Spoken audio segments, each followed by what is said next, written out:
the CFL on CTV, is brought to you by Labatt's, brewers of Labatt's 50 and Labatt's Blue.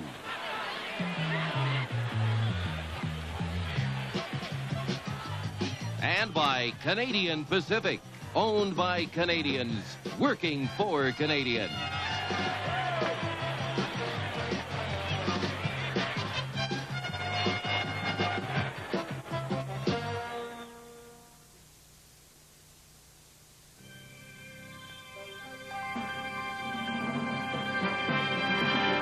John Labatt's new Extra Stock, a premium quality brew commemorating our 150th anniversary.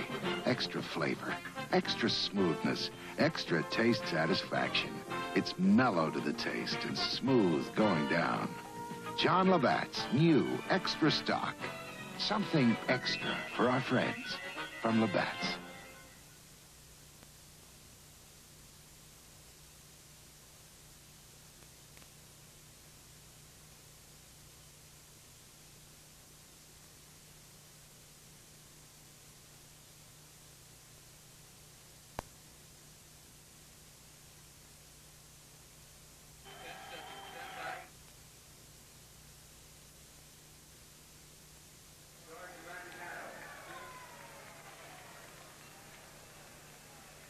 Peter Young with Frank Rigney at Empire Stadium in Vancouver. And at this point, we'd like to welcome our Eastern viewers to this telecast of the CFL on CTV. And Frank, we've already told the Western viewers some of the people that will be instrumental in this ball game. And I think it bears repeating, the quarterbacks of those Rough Riders who just had that outstanding season. Well, just incredible because they're really interchangeable. You know, they both have the ability to run with the football as well as throw it.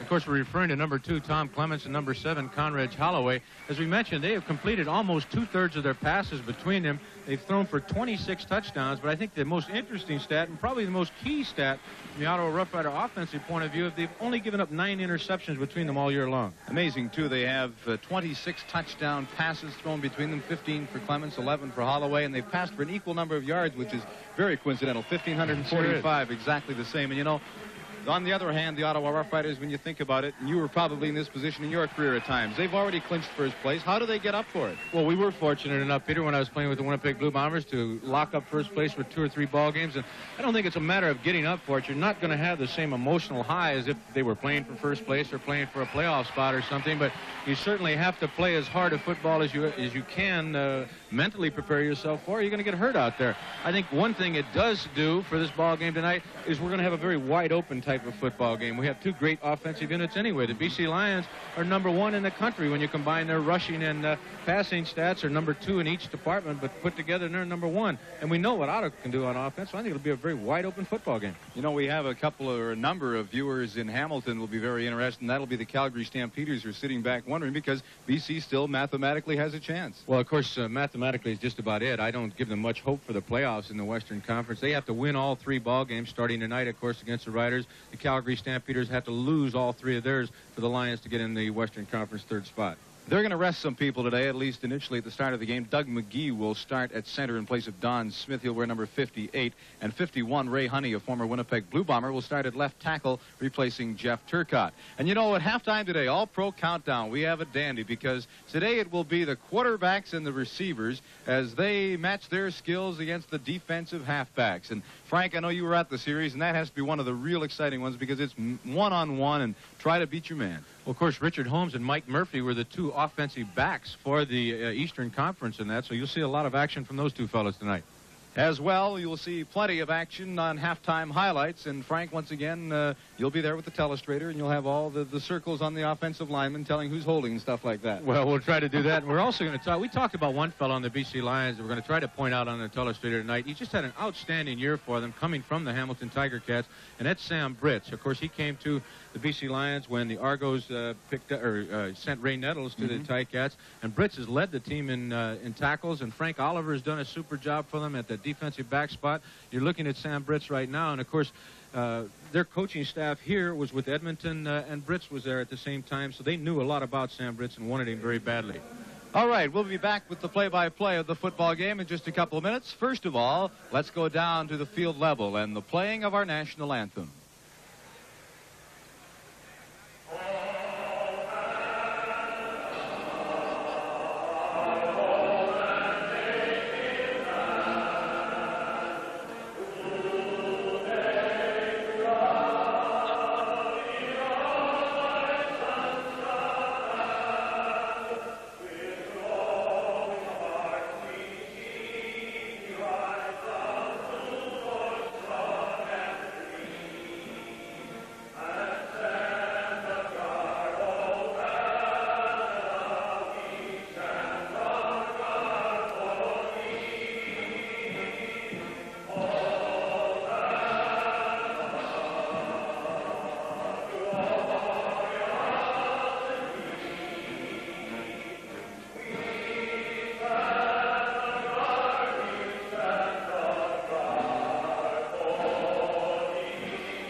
This is the CFL on CTV. We'll return for the opening kickoff in just a moment. Here they decide the fate of the world. Then they can hear it on Mr. Thin, Panasonic's smallest FM AM digital clock radio. Today, Ambassador Smith defeated Ambassador Krinsky in a debate. Hey, Krinsky. And for those whose favorite station is halfway around the world, Panasonic makes Command Series shortwave radios with electronic digital tuning. Today, Comrade Krinsky defeated Ambassador Smith. Hey, Smith! Hey, Krinsky! How about lunch? Swell. Panasonic radios lets you see the world through your ears.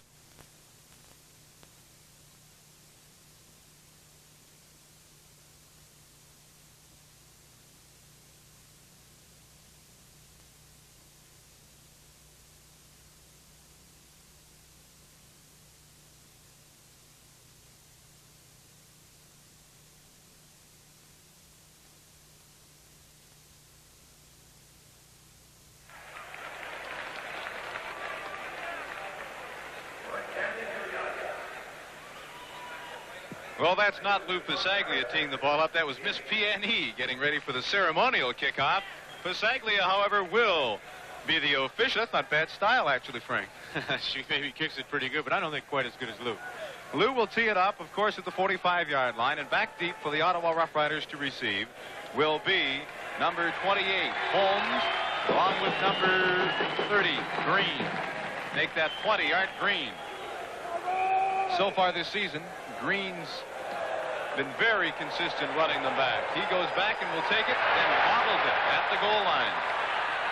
Art Green breaks up the middle, and he's down at the 23-yard line, and from that point, the Ottawa Rough Riders will scrimmage. A 64-yard kick, 22-yard return, and there really is no win to consider in this ball game. The offensive unit of the Ottawa Rough Riders: Avery is the wide receiver, the left tackle Honey, Charlie Brandon at guard, Doug McGee at center, Pomerico at right guard, Jim Cood at right tackle, Tony Gabriel, number 77, the outstanding tight end, Murphy, Green, Clements directing the attack.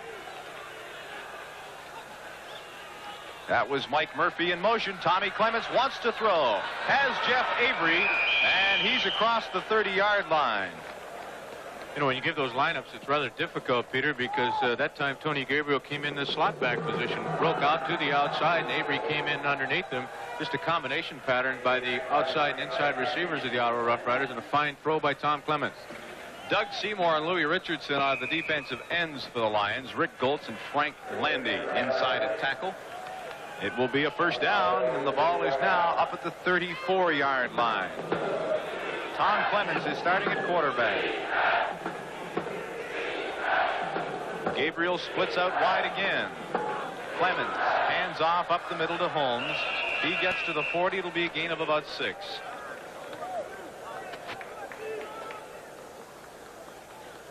I'll tell you, they're doing a big job on Frank Landy here. Watch him double team him. It's Frank Pomerico, the right offensive guard, along with McGee, who started at center, and they just wipe out Mr. Landy. They knock him back about 7 or 8 yards on this play. Landy's, of course, number 78. But if the offensive unit of that Ottawa Rough Riders is going to come off the ball like that, they're going to be very successful. 2nd and 4. The Lions in a 3-man defensive line with the nose guard Landy. Clements wants to screen it out, does so to Murphy. And he'll have the first down across the 45 to about the 48-yard line. Joe Queen, number 14, stops him. As you take a look at this from the end zone, you'll see Louis Richardson, number 77, try to get out there and pick up Murphy on this screen, but Clements does an excellent job of just lofting it over the big defensive end's head. Richardson, 6'5", 250 pounds, played it pretty well, but he didn't get any help from his linebackers. Another first down for the Ottawa Rough Riders. Lions stay in the 3-man defensive line with 4 linebackers. That was Murphy in motion. Clements throws, and that's complete to Green, number 20. Grady Cavness pushes him out of bounds, but another Ottawa first down. I'd say it's very difficult, Peter, to get any sort of rush against the quarterbacks that scramble out like this. Watch Charlie Brandon, the left offensive guard, come out here and lead his quarterback to the outside. Brandon doesn't even have anybody to pick up. I think Clements could have taken off and run this ball for 15 or 20 yards. They've got to get pressure from those defensive ends, and if they can't do that, they're going to have to start bringing the linebackers on the side that the quarterback rolls out to. Ray Honey and Doug McGee, as we mentioned earlier, are starting in that offensive line for Ottawa tonight. usually in backup roles, and so far they're doing a very good job. Clemens wants to throw again. That one is to Avery, and that'll be good for another Ottawa first down. Well, thanks to Freddie Fleming, our ISO director. We've got a little shot of Avery going down, just a quick little curl-in pattern. Wide open as Clemens completes 3 in a row to start this ball game off, and the Ottawa Rough Riders are driving down the field on a most impressive offensive drive. On first down, Clemens straight drop back, fires over the middle, intending it for Gabriel. There was contact down there. However, no flags dropped.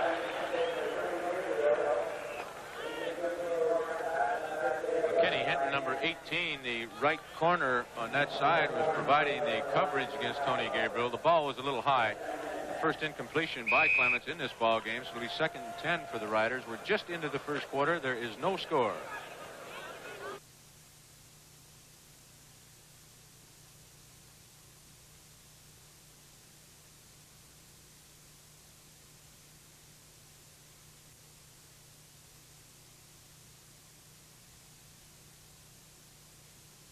Kenny Hinton, number 18, the right corner on that side, was providing the coverage against Tony Gabriel. The ball was a little high.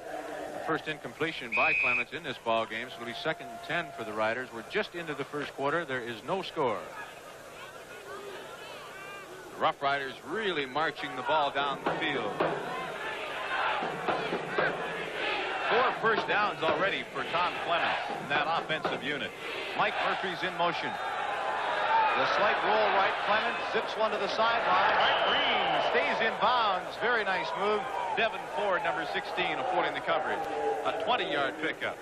Tell you, we see the same kind of action this time again. Stop it right there. You'll see Pomerico, number 56, going to the outside, providing that protection for Tom Clemens, and he knocks down Louis Richardson. They're getting an awful lot of time to throw the ball. Clemens does it very, very well on the move. And on the move is what the Ottawa Rough Riders are right now. Ball is just inside the 15. And they have just taken the ball and marched all the way down the field. Clemens has pressure, and he fires it through the fingers of 28, Richard Holmes. Well, I'll tell you, Peter, I've talked about the pressure that they've got to put on Tom Clemens, and they finally do so. This time, Glenn Jackson from the outside. They're not getting the rush from the front 4, so they have to bring a linebacker, number 37, and he's the one to put the pressure on Tom Clemens. The ball should have been caught by Richard Holmes. However, we have a penalty against the BC Lions. Create a first down for the Ottawa Rough Riders. Just about the 7-yard line. They've just taken this ball from the opening kickoff and driving it right down the BC Lions' throat. All kinds of motion in that backfield. Little flip pass. Oh, you don't see that happen very often. Well, that certainly should have been the 12th touchdown of the year for Tony Gabriel. Wide open, and Pete, you're absolutely right. Tony just does not drop the ball, and particularly when you get down to the fader area.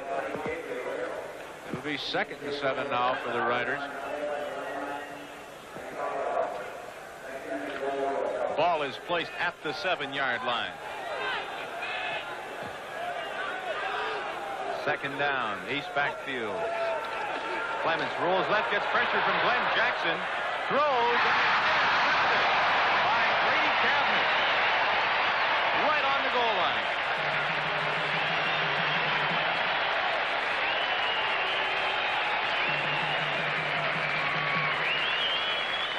I'll tell you, I didn't think Grady had these kind of hands. They're trying to hit Gabe again, the same kind of pattern, just running out to the flat, and Grady Cavness makes an over-the-head catch.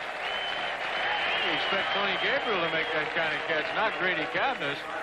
So the big Ottawa Rough Rider drive is finally snuffed out right at the goal line. The Lions will take over 1st and 10 at their own 10-yard line. We're just 5 minutes into the ball game. 3rd interception of the season for Grady Cavness. They moved the ball to the 10-yard line with the interception in the end zone. Jerry Tangy starts at quarterback, hands to Larry Key. He makes it back to the line of scrimmage and not much more. Comes into the ball game with 856 yards. There is no score early in the first quarter, and the CFL on CTV continues in a moment.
The new name in that BC offensive unit is number 71, Ricky Ellis, who lines up at tight end. He replaced Leon Bright a couple of weeks ago. Sharuk's the other wide receiver. Watkins, Leonard, Wilson, Blaine, and Simpson across the front line. Then it's Bailey, White, Tangy, Key, and Bright. The offensive unit of the British Columbia Lions, led by Jerry Taggy, 2nd down and 9.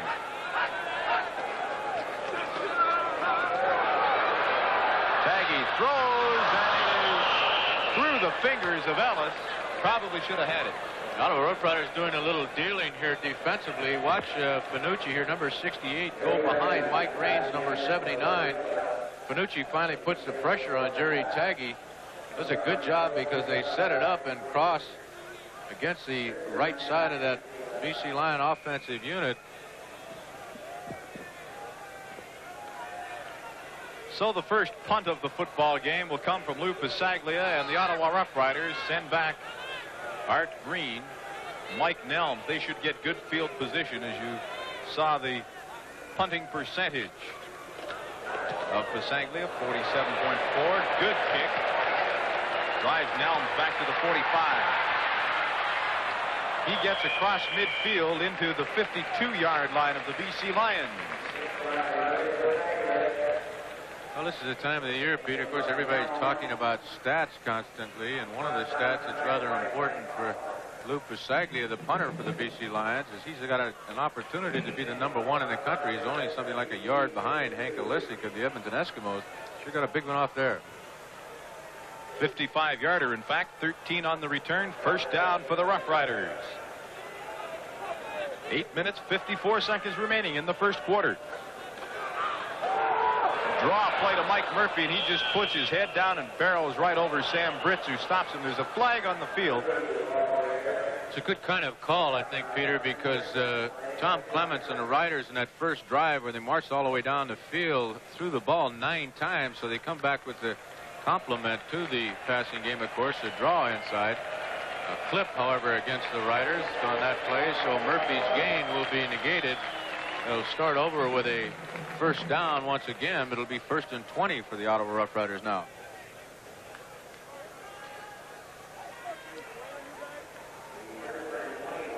First down and 25. Defensive tackle John Anderson, number 65 of the Ottawa Rough Riders, in his second year out of Dalhousie. Speaking of Canadian colleges, we'll try to get you up to date on some of the scores around the CIAU on this very sounds like you set. could make a fine country song out of that, too. There's those swing passes in that one. Another flag goes down. That one incomplete. Dangerously close to being a lateral. Well, they've got a holding call against the Ottawa Rough Riders. You see Coach Vic Rapp on the sideline there walking down the BC Lion bench, and you saw him point back, so obviously he's telling his defensive captain Grady Cavness to take the penalty against the Riders. Looks like a retreat out here right now. They're going to have first and a whole bunch. 60, holding. Number 60, Jim Cood, the big right offensive veteran tackle of the Ottawa Rough Riders, called for holding. Yes. So now it will be 1st and 35 for the Ottawa Rough Riders, way back at their 34-yard line. They started off in BC territory. Fakes the draw, up over the middle. The screen, Duarte Green, Sam Britz has him across the 40 at the 42. So he'll pick up 7. Well, what a beautiful play that was. You saw the fake coming up there to Richard Holmes, number 28, coming up in this side, and then Green steps back, who's circled right there, number 20, and finally gets a football. Did a fake to Holmes, and then the screen inside to Art Green, almost a double screen situation. A beautiful offensive play, but the BC Lions defended it quite well. 7 minutes, 30 seconds remaining first quarter, no score. Ottawa on second and very long, and Clements throws it long. Hits Avery right on the numbers, and that should be 6. Touchdown. 68 yards, Jeff Avery. Well, I think that's Devin Ford, number 16, who goes up trying to knock the football down. It's just such a perfectly thrown football by Tom Clements. It's a 6-pointer. See Clements getting hit just after he released the football. There's Ford, number 16, going up, trying to knock the ball away from Avery. I'm not sure whether the man that was responsible for that score was Ford or Joe Forqueen, number 14. Very difficult to tell, but there's the man that threw it, number 2, Tommy Clements. For Clements, his 16th touchdown pass of the season, and the 3rd to Jeff Avery over the year. The point is automatic, and the score is the Ottawa Rough Riders 7, the BC Lions no score. The CFL on CTV continues in a moment. Some people know where to get what they're after. People just like you. Some people go where there's challenge and laughter. Friends to share it too. Travel and change, seeing where it happens. Taking a hold of the tough and the bold and then seeing it through like they do. People just like you. The Canadian Armed Forces ask us about you. Look in the yellow pages under recruiting or contact your nearest Canada Manpower Center. Jeff Avery's 3rd touchdown of the season has given the Ottawa Rough Riders a 7-0 lead. On the left of the screen is John Henry White, number 20. On the right, number 11, Larry Key.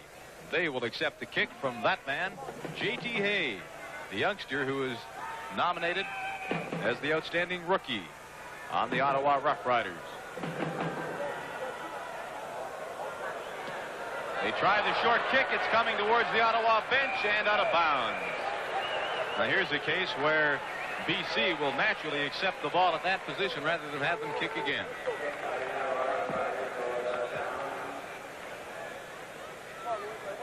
Well, as you might expect down at the Ottawa bench, a fairly loose group of athletes. They're happy with that Avery touchdown. They're just trying to post the first win against BC in a long, long time. And I'm wondering if perhaps in my conversation with Tony Gabriel at the top of the show, I might have jinxed Gabriel because he dropped that perfect pass and still needs one to keep that string alive. Well, Al, it's a long way to go. 7-12 left in the first quarter. Jerry Taggy throws to John Henry White, number 20, and White is out of bounds at the Ottawa bench. And that will be good for about 8 yards. It wasn't a classically beautiful throw by Jerry Taggy, but White was so far open as he came out of that backfield. Taggy looks like he has a little problem gripping that ball or something when he let it go. It went almost end over end. The Lions will have 2nd and 1. They have yet to pick up a first down in this ball game. The Ottawa Rough Riders have picked up 7.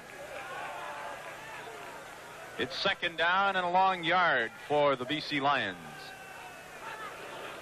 Pitch out. Larry Key jumps over the block and gets the first down into the 43-yard line. I'll tell you, one of the fellows I've been trying to watch is Mike Widger, number 34. He's playing only his 2nd ball game at that middle linebacker spot for the Ottawa Rough Riders since he's been in high school. He does a pretty good job of avoiding the interference and getting over and getting a piece of Larry Key here. He's, of course, number 34. He's replacing Tim Berryman, who was in that spot and did a great job for Ottawa before he got hurt. First down for the BC Lions, who trail 7-0 midway through the first quarter. Good fake by Taggy over the middle as Ricky Ellis up around the 35-yard line. He's thrown back by Brad Carr, 42. They mark it. At about the 36.5-yard line, however. And that will be well short of the first down. Second down and 3. Ricky Ellis was found in a free agent camp that the Lions held in California in the offseason. I think he had a small pit stop with the Seattle Seahawks as well, Peter, before he wound up here in B.C. Taggy gets something on that pass. It's to Ellis, and they rule it complete. Well, Larry Brown, number 21, is really upset. He didn't think that the ball was controlled by Ellis, but it is going to be a completion. No, now they've changed their mind. Overruled. Let's take a look at it. Ellis, of course, number 71, looking for his second consecutive reception. He certainly had it initially, and it was jarred loose, as I mentioned, by Larry Bruin, number 21. It is incomplete. Well, that angle shows that he catches the ball, but he doesn't maintain possession long enough. Mike Nelms drops back as the single safety, with Lou Pasaglia in all likelihood about to attempt a field goal. They may fake this, Pete. He's done it very effectively. Flag is down. The kick is wide. Nelms concedes a single point, but we'll have to wait and see what the flag's all about. My prediction didn't work out to be true with Lou Pasaglia, but I wouldn't be surprised sometime in this ball game if they do try a fake when they have pretty good field position. I think the penalty is against the Riders, so it's going to allow the Lions to retain possession as their offensive unit comes back out. Bud Ulrich is the referee. 73. 7-3, Ottawa, offside. First down. First. Piaskowski was offside. Veteran Jim Piaskowski comes over to talk to Bud Ulrich now also. So that wasn't offside. Number 74, the big rookie, John Blake, has come into the ball game now at tight end. Usually that's a running situation. Pretty good tip-off. Jerry Tanky on the season, 212 completions. That's Larry Key on the draw. And he gets up close to the 25-yard line. It'll be a gain of 6. Maybe the Ottawa Rough Riders are listening to his beat. The tip-off that they could be running a football when the big fella, John Blake, comes in there. He goes out now, and Ricky Ellis, number 71, comes in. Larry Key came into the ball game, as you can see, 144 yards, short of a 1,000-yard season in his rookie year. Got a pretty good shot at it, too, with 3 ball games remaining. Taggy wants to throw. Gets pressure from the backside, lofts it up for Bailey, and he couldn't catch it. Peter Stennerson, number 23, was step for step. Well, Stennerson had him on man-to-man coverage because the Ottawa Rough Riders come with a blitz. Their linebackers coming in are trying to put the pressure against Jerry Taggy. See the offensive unit. If we stop it right there, you'll see Wilson just right there, number 52, the offensive center, picking up one of those linebackers. Panucci finally puts a bit of pressure on Taggy. Good coverage by Peter Stennerson, number 23. Third down and 5. Pasaglia in the ball game once again.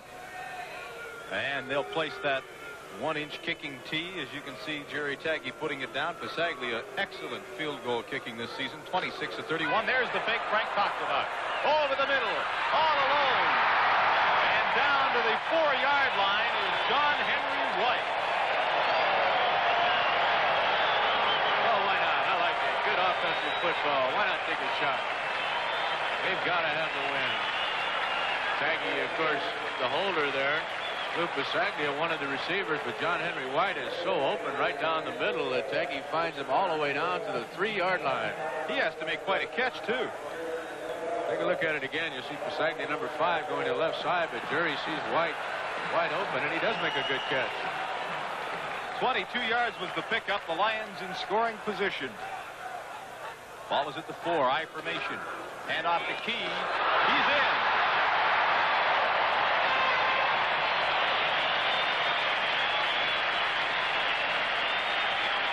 Touchdown of the year. Well, Larry Watkins and Glenn Leonard, the left tackle and guard, blow the Riders back into the goal line. They ran over John Anderson, number 65, for the first Lions score of this ball game. That narrows the score to 7-6. Pasaglia, who hasn't missed on a convert attempt this season.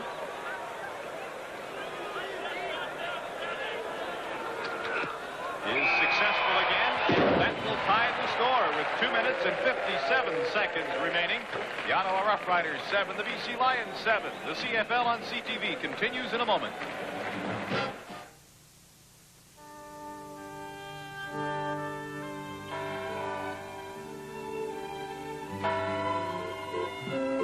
Music is the universal language, the expression of our joy and sorrow. Recapturing it in all its beauty and fidelity has been the goal of centuries. Techniques does it with superb high-fidelity equipment, the culmination of the state-of-the-art. Techniques by Panasonic.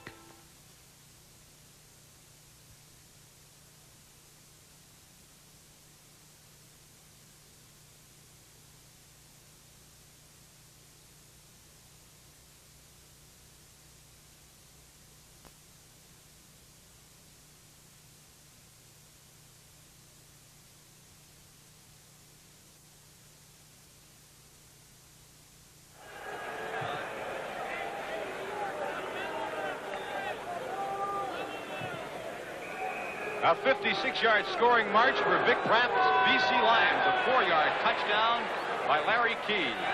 The kick is to Art Green. Green has an opening and gets out to the 37-yard line before Devin Ford, number 16, puts a stop to that excellent kick return of 32 yards. We have a very exciting offensive football game going here. 7-7, 3 minutes left in the first quarter. The Lions have yet to stop the Ottawa Rough Riders. After the Riders scored with the strike from Clemens to Avery, they tried a short kickoff and gave the Lions excellent field position. They went in to tie it up. Doug McGee stays in at center. Clemens hands off. Holmes, number 28, bowls his way, dragging Glenn Jackson to the 41-yard line for a gain of 3.5. You know, one thing about it, Peter, it's a little less difficult, a little less tiring for the offensive line if you're throwing the football. So I think you're going to see the Ottawa Rough Riders throw it consistently all night long, as much as they have in this first quarter. As you see Mike Raines, the big defensive tackle of the Riders, being attended to. It looks like just an equipment problem on the sideline. Clemens is 7 out of 11 for 141 yards so far. 3-man defensive wall for the Lions. He really zips that one in, and there goes that consecutive streak as Tony Gabriel makes his first reception of the ball game. 89 games in a row. Watch number 77. Good change of pace move before he pulls up, and just a little hook pattern and a fine throw once again by Clemens, who is hot tonight. You may not see Conrad's Holloway the way Clemens is going.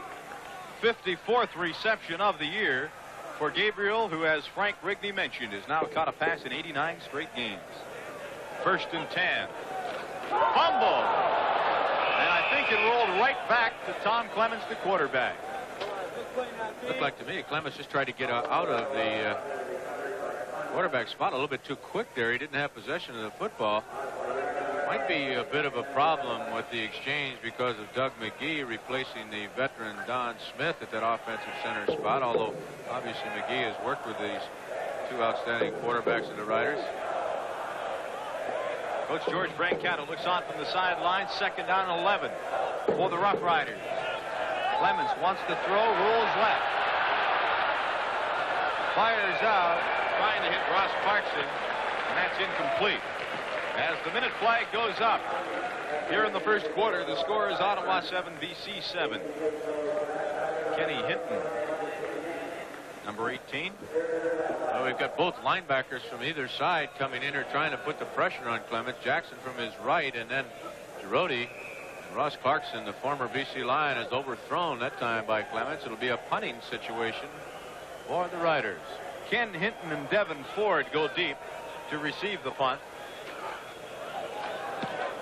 Good high kick. Not that deep. It'll be Ford, number 16. Looked like there was a man close, but no flag goes down as Ford slips down at about the 17-yard line. Art Green dangerously close to the 5-yard restraining zone right there. Good block by Kenny Hinton. All forward to get a little room, but coverage comes in and puts him down. That's Holmes, number 28. Lions take over 1st and 10 at their own 18-yard line. Just 23 seconds remaining in the first quarter, and we have a tied football game. Koenig's kick was high, but it wasn't very deep. 38 yards, -2 on the return. He takes an awful lot of time to kick that ball. We're going to look at that a little later in the ball game. That's Larry Key, and he will struggle to get up close to the 24-yard line. Mike Widger, 34, stops him there. Well, we have a second, Frank. We'd like to say hello to somebody who I'm sure is watching in Winnipeg, just out of hospital, recuperating from surgery, Dr. Kenny Nielsen. I know what a great receiver he was in his playing days. And what a fine guy he is, too. And my dentist.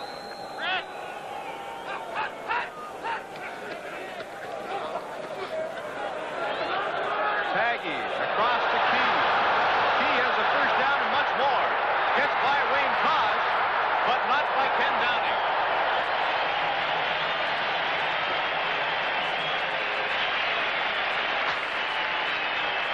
And that's the final play of the first quarter. The score, Ottawa 7, BC 7. This is the CFL on CTV. We'll have second quarter action in a moment. Labatt's Party Case with Canada's favorite ale and lager.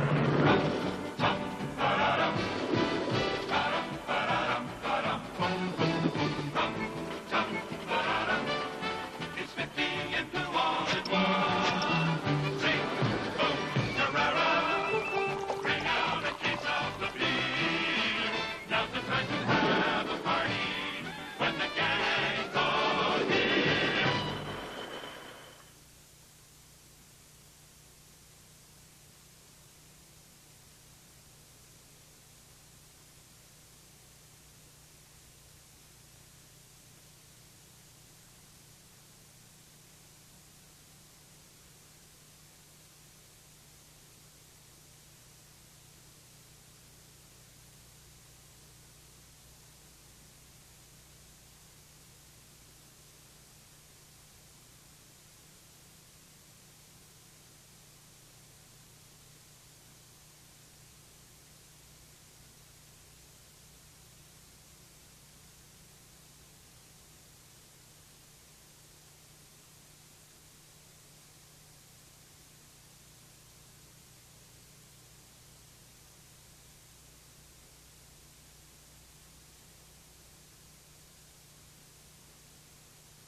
On the last play of the first quarter, Jerry Taggy finds a wide open Larry Key as he rolls to his right and comes back across the grain. Key just coming out of that backfield, and watch the move he puts on Wayne Tosh, number 17 right here.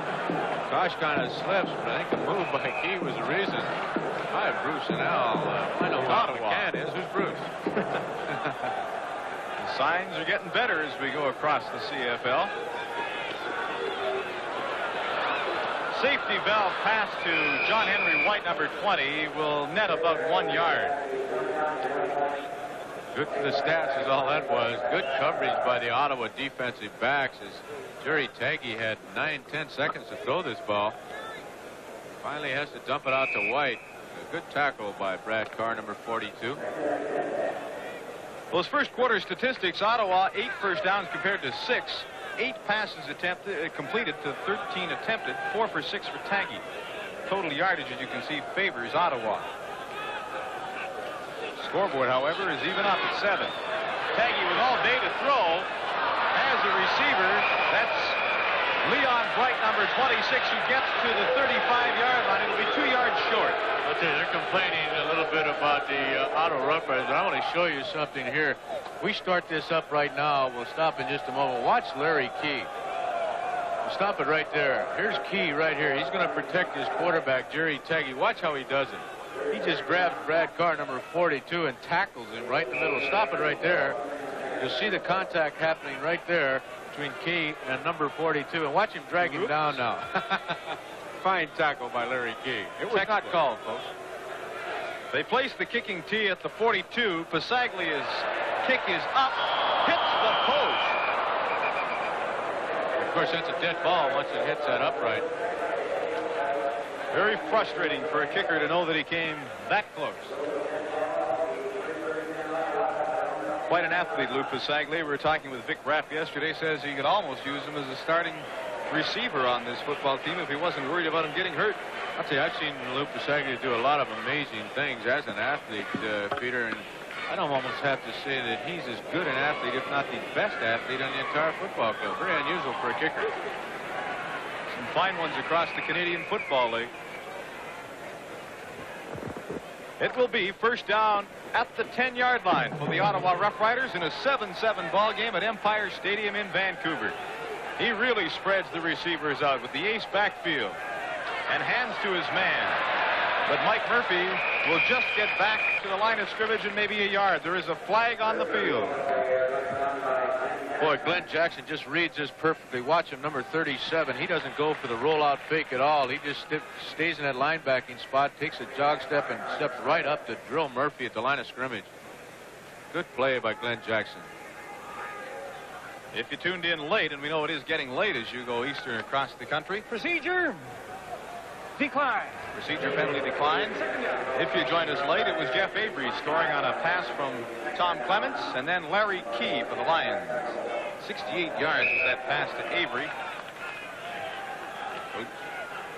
Having a defensive huddle on the sideline of the Rough Riders. Right now it's their offense on the field. Second down and 8.5. Clements wants to throw it up, does so.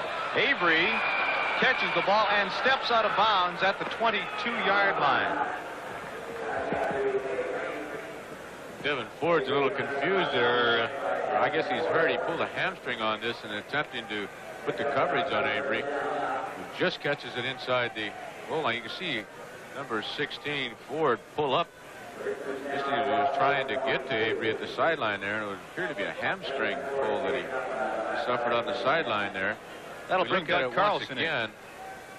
You see Avery going down and breaking to the outside. He's wide open for another strike by Tom Clements, and watch Ford as he comes into the picture. He pulls up right here. Go just a little further with it. I think you'll see it.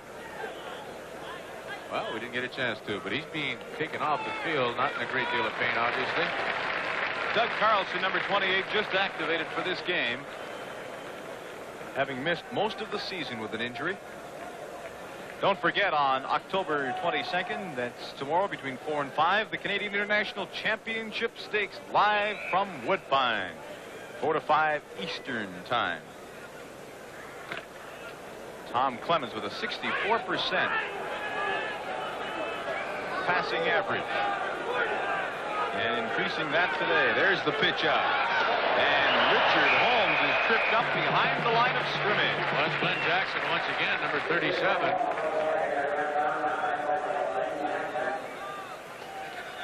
We're just into the second quarter. 12 minutes, 40 seconds remaining till halftime. 7-7 ball game. Been very entertaining so far. Well, you know, Pete, we talked before the ball game started of having a wide open offensive game, and even though only 14 points scored so far, we've certainly experienced the ball clubs going up and down the field. Conrad Holloway on headsets at the sideline, watches as Tom Clements runs the football team on 2nd and 10. Clements rolls right, gets pressure, throws it up over the middle. John Beaton. Make that Doug Carlson, 28, defending on Ross Clarkson. Well, they try to take a look at Carlson. It just came in the ball game replacing Ford, but he provides protection like this against Clarkson. That's about as good as you can do. They won't be looking at him too much longer. Or too many more times, I should say. It's going to create a 3rd and 10 situation for the Riders, so the Lions, barring a penalty here, should have excellent field position to try and break this deadlock. Leon Bright with a 9.7-yard kick return average. And Ken Hinton at 7.5 go back to receive the punt from that man, Gerald Koenig. Not very deep. Flag on the play. No question about that. No yards against number 65, John Anderson, the big defensive tackle. You see him come into your screen right there. He's only about 3 yards away. Only a 36-yard kick by Koenig, so that anticipated good field position is certainly going to be there for the Lions. They'll be all the way down to the 45-yard line of the Riders.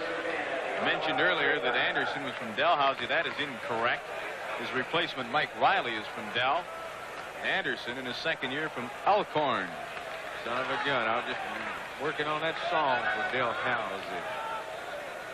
I'll do that when Mike Riley gets it. Taggy with time, throws deep. That goes down, and I believe that is on Tosh. Either pass interference or intentionally screening the man. Well, there's a great isolated shot once again of group number 25. You can see Tosh all over him at about the 5 or 6 yard line. Exactly what is called. It'll be a very key first down for the Lions at the Ottawa 10-yard line. You can see Tosh all over him. As Frank Rigney mentioned, it gives the BC Lions a first down at the 10. They have the I formation backfield. Big John Blake in for blocking purposes. Handoff. Larry Key cuts back up the middle, and he'll have about 4 yards.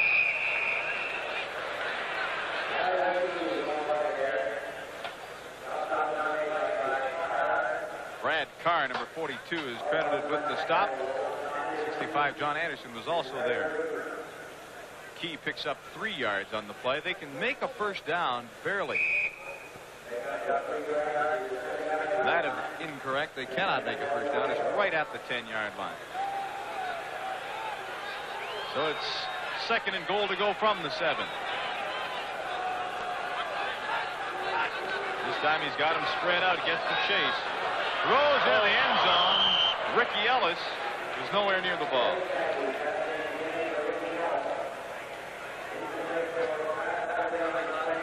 Well, the Lions failed to convert after their big break on the interference call against Wayne Tash. In comes Lou Pasaglia. I doubt very seriously if we see the fake once again here, Peter, with 3rd down and 7 yards to get to the goal line. Pasaglia is 26 and 32 on the season, having hit the post. Today, his first attempt was wide, but because of a penalty, it will not go into the record book. Pasaglia this time is right through the middle. So the BC Lions jump into the lead. It's now BC 10, Ottawa 7. The CFL on CTV continues in a moment. In transportation, as in architecture, there is always a new way we express ourselves. Oldsmobile's expressions of full-size cars, Delta 88 and Holiday 88. Luxury cars with quiet comfort, and both may be equipped with an available V8 diesel. Holiday 88, a sporty feel with the generous room of a full-size car. Delta 88 and Holiday 88. Have one built for you. Just about everyone you know these days borrows money for some good reason. And just like me, you make your monthly repayments promptly and regular as clockwork. Well, the folks at Laurentide think that's worth rewarding. That's why good guys like you and me get this rebate check from Laurentide every 6 months for up to 2 years. They can add up from $50 to $500. You go see your nearby Laurentide office. Ask about the good guys rebate. Only Laurentide has the good guys rebate. Have you talked to Laurentide? Well, so far this season, interlocking play, the West has the advantage. 9-6 with 2 ties, and there's really only a couple more games. Interlocking tomorrow, Hamilton plays against Calgary in Hamilton. Next week, Toronto and BC. So this one could determine whether the West will win. That is Art Green, who runs out of bounds at the 35-yard line. 61-yard kick and a 21-yard return. He's not injured. He's tying up his shoelace.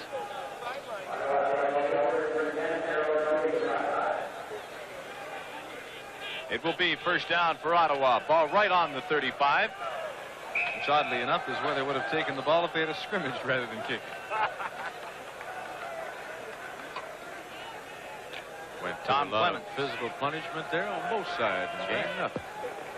10 minutes exactly remaining. Clemens remains at quarterback.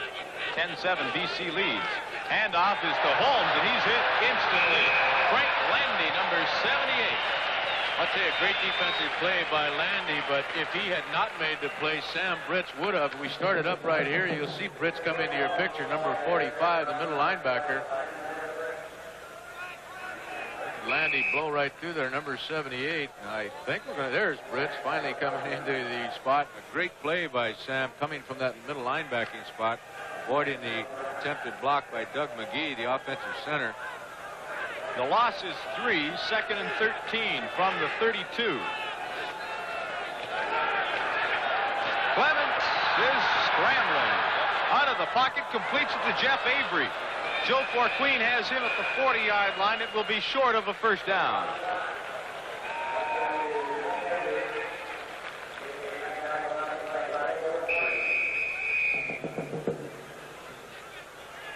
Good coverage by Joe Forqueen. Avery finally breaks loose long enough for Clements to deliver this ball. Richardson putting a little pressure, and then Landy. Forqueen makes sure that the stop is made well short of the first down.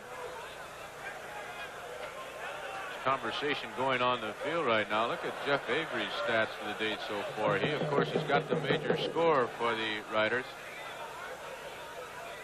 The problem down here is the time clock. What are they going to do? They're going to add 6 seconds. They're going to apparently run the clock for 6. They'll run the game without the clock for 6 seconds. Apparently, the clock was running in error.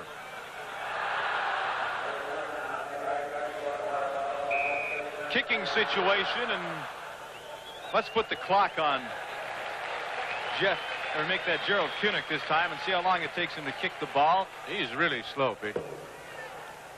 Not at all suggesting he's not a great kicker, but he takes a long time to get the ball away. That is Ken Hinton, number 18, who gets to the 35-yard line. Gerald Kunick's punt travels 41 yards. You can see Kunick back here, and a lot of teams have thought that they could get to Kunick and block one once in a while because he takes such a long stride. He moves up about 6 yards before hitting the football. As a matter of fact, he's had 3 of them blocked in the last 2 football games. I'm sure the Lions are well aware of that after looking at the films of the Riders' recent games. It's a first down for the BC Lions at their 35-yard line. They lead 10-7.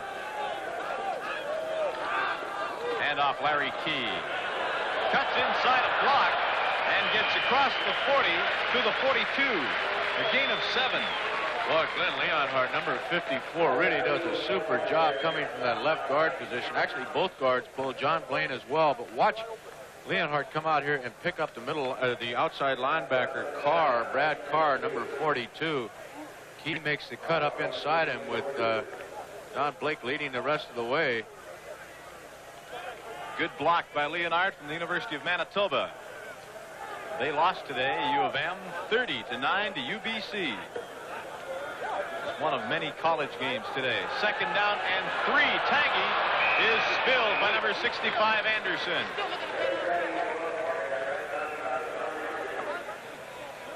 Well, number 65, Anderson, is working against the fellow that just made such a great block, Glenn Leonhardt, number 54. This time, the winner is obviously John Anderson, 6'3", 240-pounder from Alcorn in his second year. You can see just on the left side of your screen, Al Wilson also like got a piece of him.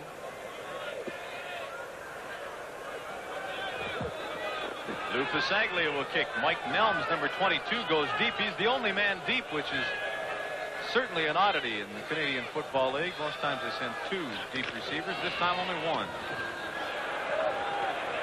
Nelms on the run. There's a clip by Downing. It's called. The score, the BC Lions 10, the Ottawa Rough Riders 7. The CFL on CTV continues in a moment. Pro power. Not just raw power, but controlled, directed, thinking power. In sports, Pro Power means a commitment to excellence. Breakthrough performance. In the world of sound, Pro Power means a half-century of innovation, professionally matched components. Pro Power means Akai. Pro Power, Akai. Because raw power just isn't enough. Well, Ken Downing, number 19, is going to be caught here for clipping. You stop it right there. You can see Downing obviously making the clip on Doug Carlson as Nelms was returning the football. It's going to move the Ottawa Rough Riders all the way down to their own 20-yard line, just outside the 20, where they took over 1st and 10. Actually, about the 21 where it's 1st and 10. McGee's in at center. Quarterback is still Tom Clements. He fires. That is complete to Tony Gabriel in traffic. Doug Carlson brings him down close to a first down. Well, that's just a matter of using your size. Big Gabe, who's 6'5", working against Carlson, who's just over a 6-footer, and he sure took up the area in front of Carlson. Makes a fine reception. Well, we wait for them to bring the chains in. We'd like to run down some of those college scores across the country today. Carleton beat Ottawa 24-13. Windsor over Toronto 34-22. It was Western 33, Wilfrid Laurier 23. Waterloo beat York 26-22. Queens over Bishops in a close one, 15-14. McMaster beat Guelph 23-8. UBC over Manitoba 30-9. Calgary beat Alberta in that battle of the two Alberta schools, 20-10.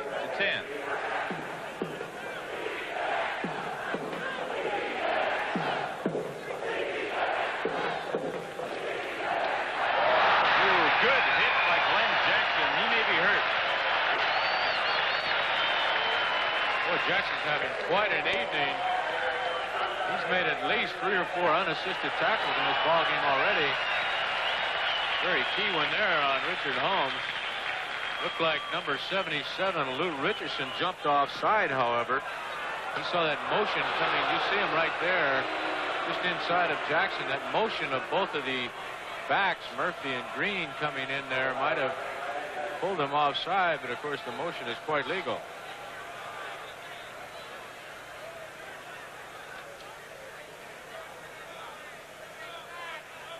Well, I guess the offside against the Lions was not called. The play will stand with the Riders coming up short in their attempt to pick up a first down, and their punting unit going on the field once again.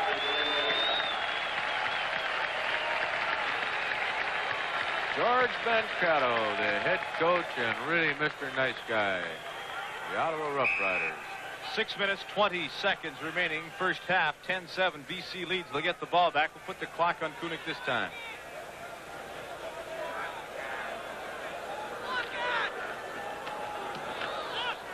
Might be his best kick of the ball game. Comes down to Hinton.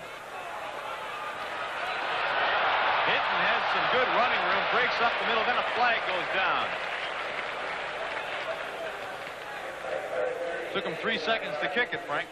I think it was Paul Girodi going to be called for clipping on this play. If we can pick it up here as we go along, we'll try and stop it for you. Girodi is number 40. You can stop it right there. It's either Girodi or Brits, possibly, number 45. It was, no, there's the clip. Stop it there. There's Girodi coming into your picture. I believe it's Doug McGee that he was hitting from the rear. It's going to move the Lions back with a first down to their own 31-yard line. We have 6 minutes remaining in the first half of this ball game, and the Lions lead by 3, 10-7 over the Ottawa Rough Riders. In the East today, Montreal beat Toronto 30-7, and that clinches second place for the Alouettes. Big pressure on Taggy, and well-read screen. Widger really read that one perfect. I'll tell you, this is a beautiful offensive play. Widger really did a good job, but it's a double screen, actually. White goes to the right and Key to the left, and Taggy can actually pick either one of them out. I think he just picked out the wrong guy. If he'd have thrown it to White on the other side, there was absolutely nobody over there with him. 6-yard loss. It will be second down and 16. I like that kind of thing. Double screens. We got double draws earlier in the ball game by the Riders. We had a double screen by them. Good offensive football game. Long count by Taggy. He may run. Look out from behind, Jerry. Well, you know, there's a situation, Peter, that really points up the obvious. Jerry Taggy is not a quarterback that can run with the football. Had that been Tom Clements or Conrad Holloway of the Riders, they'd have picked up 10, 15, 20 yards on this play. Jerry has all kind of time to throw the football and wide open, but he knows better than to take off with it. I get a kick out of his rushing stats on the BC Lions stat sheet. They list him 20 carries for 5 yards. Well, of course, the quarterback is always being penalized in that kind of stat with the sacks being charged against him. They have to obviously constitutes a rushing play. We've got an injured ball player down there. I believe it's number 51, Kadaba, coming at that guard spot. Tom Kadaba had started the year at the left guard spot. Just didn't do as good a job as they had hoped, and he's been replaced by Leonhardt. Good to see him leave under his own steam. Once again, they send a single punt returner back, Mike Nelms. Art Green about 15 yards ahead of him. Bisaglia will do the punting. There's Nelms.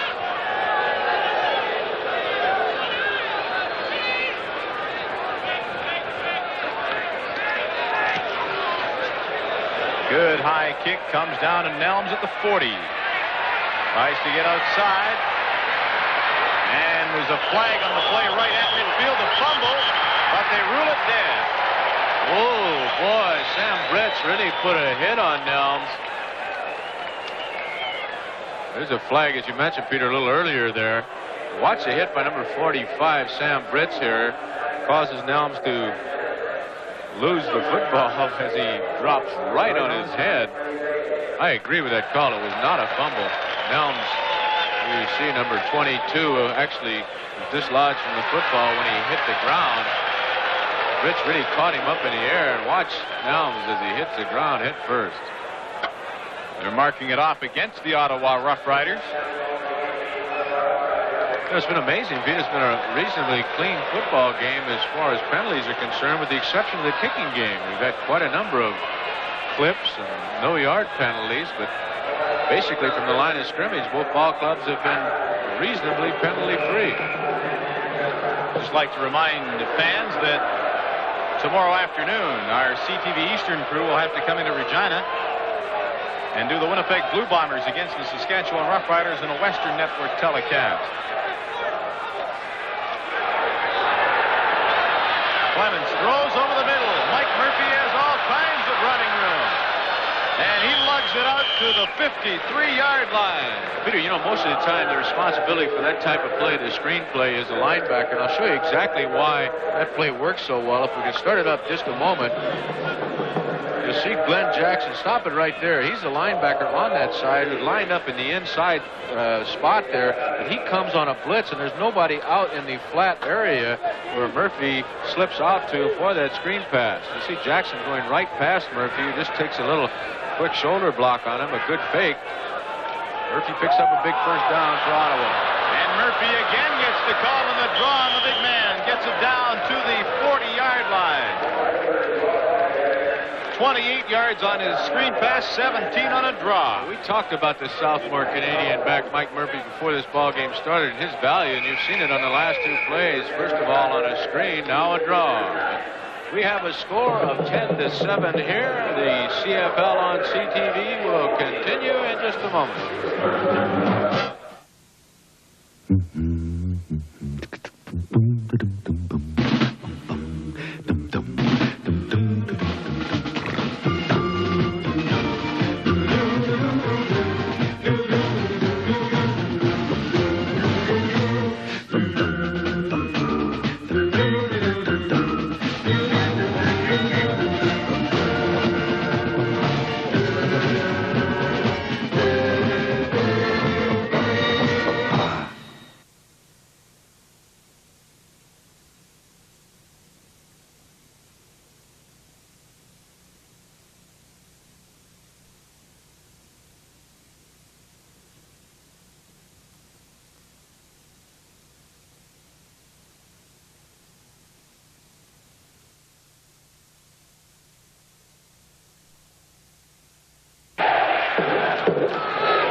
It's completed. And Fort Queen, with help from Jackson, throws him down at the 32-yard line of the Lions. That'll be about 3 yards short of a first down.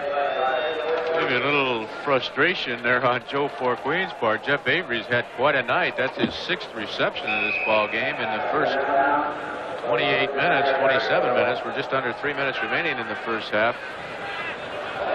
Jeff Avery, the only major score for the Ottawa Rough Riders in this ball game, 68 yards from Tom Clemens in the first quarter. Handoff is to Mike Murphy, and he's hit immediately by Glenn Jackson, but stumbles forward close to the first down.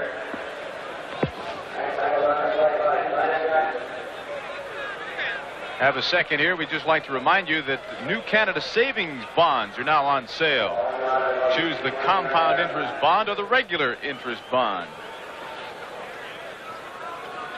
Bud Ulrich is the referee, number 50. The head referee. The line umpire is Harold Ferguson, number 22. The backup, Maury Mulhern, number 35. The head linesman, John Hope Ross, number 56. And the field umpire, number 40, Gord Johnson. First down for the Ottawa Rough Riders. 2 minutes, 35 seconds remaining. First half at Empire Stadium.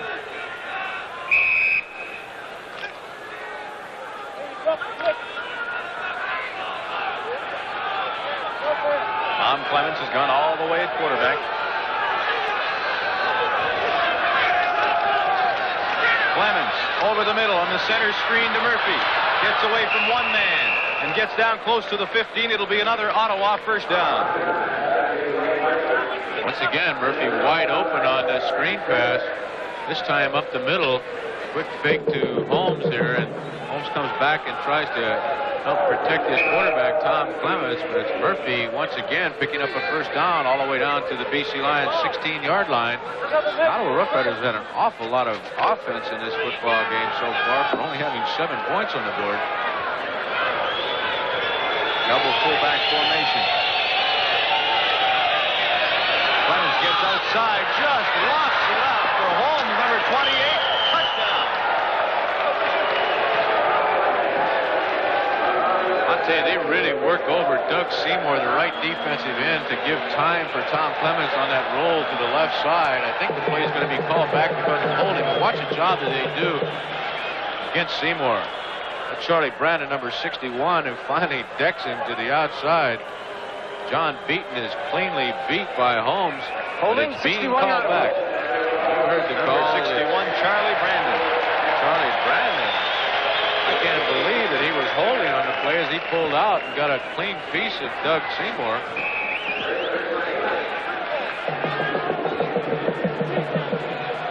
Tom Clements, 14 for 20. 229 yards, 70%. Pass completion record so far in this ball game. Lofts that one up for Gabriel and overthrows him. There is a penalty flag down in the offensive backfield. I almost have to believe it's going to be another holding call against the Riders. You'll see big pressure by number 10, John Beaton, on Tom Clements here. Clements throws off balance, and Beaton holds up, does not get a roughing call against the quarterback. John Beaton, number 10, is going to be the man, I believe. You're kidding. They call him for roughing on that? That's what the man tells me. I thought Beaton had held up and not hit quarterback Tom Clements. Number 10, right? Number 10 on the center. Tough call. BC, first down. It was number 10, John Beaton, who gets charged for roughing the quarterback. And that moves Ottawa right back into it. Now down to the 13-yard line. 1 minute, 47 seconds remaining. First half, 1st and 10. Both backs in motion left. Clements goes the other way. Has pressure, fires over everyone. Well, Tommy's trying to hit Jeff Avery once again, and you notice that very seldom does Clements ever step back in the pocket to throw the football. He's rolling one way or the other, and that's his great maneuverability.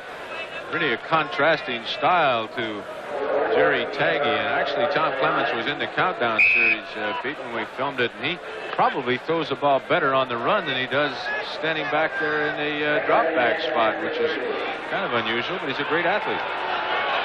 Notre Dame. Fake is to Holmes. Landy giving pursuit. He throws it up, and that's almost intercepted by Hinton.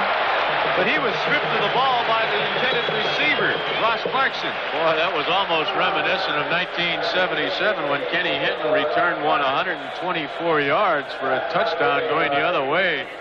He had an excellent chance here of picking up 6, and had he been able to pick that ball off. He's got blinding speed. And it is he who will go back deep for the BC Lions as J.T. Hay comes on the field. Good on 24 out of 36. His longest was from 48. This one nowhere near that long. Gerald Kunick will spot the ball at the 20. kick is up, and it's good. So with 1:31 seconds remaining, the 20-yard field goal by J.T. Hay will tie the score at 10s.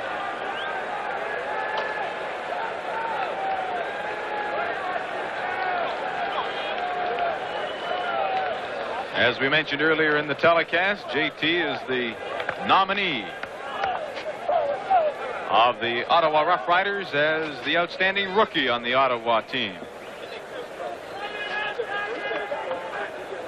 Larry Key is the counterpart on the BC Lions. Also their most outstanding player nominee. Peter, I've got a very interesting stat in the first 28 minutes of this ball game.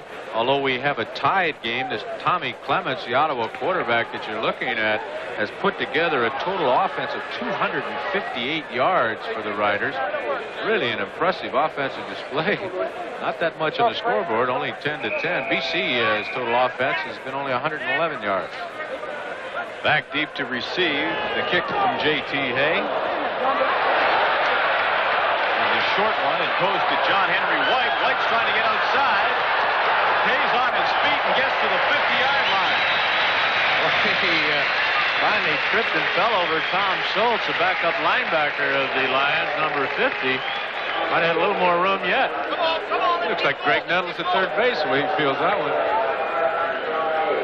Look at the moves he makes, getting out there, and finally number 50, Schultz, right in front of him, will become the stumbling block for John Henry White. Right there. BC Lions first down at the Rider 50.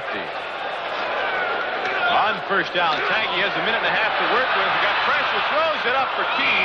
Then he really takes punishment as he is hit at the same time by Fanucci and Piaskowski. Just an excellent job by Larry Watkins, number 64, the offensive tackle of the Lions, picking up shooting linebacker Mike Widger. Watch him. He's at the lower left of your screen. He drills him and stops him right there, giving Jury time to throw the football. Piaskowski really unloads on Taggy just as he lets go of the ball. Taggy had to get rid of it. You see Larry Key had slipped and fallen and hadn't recovered fully before the ball got there. Second down and 10 for the Lions. 1:09 remaining. Ball is at the 50. Center screen over the middle is almost intercepted. Glassford, I believe, number 76. Oh. Chagrin with himself, not having picked that one off. It was right in his hands. Watch the throw. Here's Glassford stepping right in front of the football. Well, with 1:05 remaining, Coach Vic Raff decides that he will not attempt a very long field goal, but will let Lou Pasaglia punt the ball.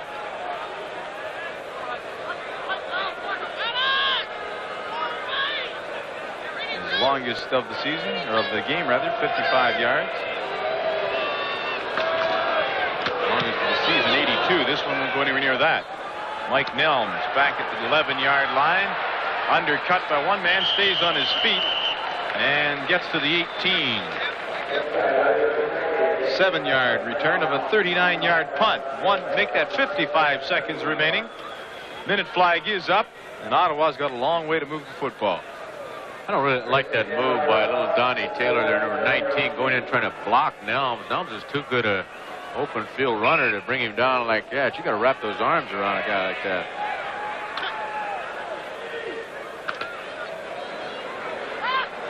The Lions started out with a 3-man line. That 3-5 defense, they've switched back to the conventional 4-man line. Hand off to Holmes. He gets across the 20 to about the 21. Glenn Jackson, number 37, has him from behind. 51 seconds remaining. Larry Brune, number 21, and Wayne Tosh, number 17, discussing the defensive coverage in the secondary of the Ottawa Rough Riders.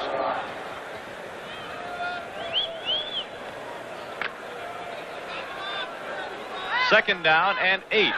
Ball just over the 20-yard line. 36 seconds remaining in the first half of play. Clements decides to keep the ball, and Frank Landy, along with Louis Richardson, wrap him up at the 24-yard line. So they'll have to punt it away, and the Lions will still have 27 seconds to work with. Much of that, however, will be run off by the Ottawa Rough Riders before Gerald Koenig kicks the ball. Last time Pasaglia punted, we tied him at 2.2 seconds to get rid of the ball. Frank Rigney's telling us that Kuna kicks him slow. We'll time him on this one, Frank. Well, that's not fair if you're going to try to be accurate.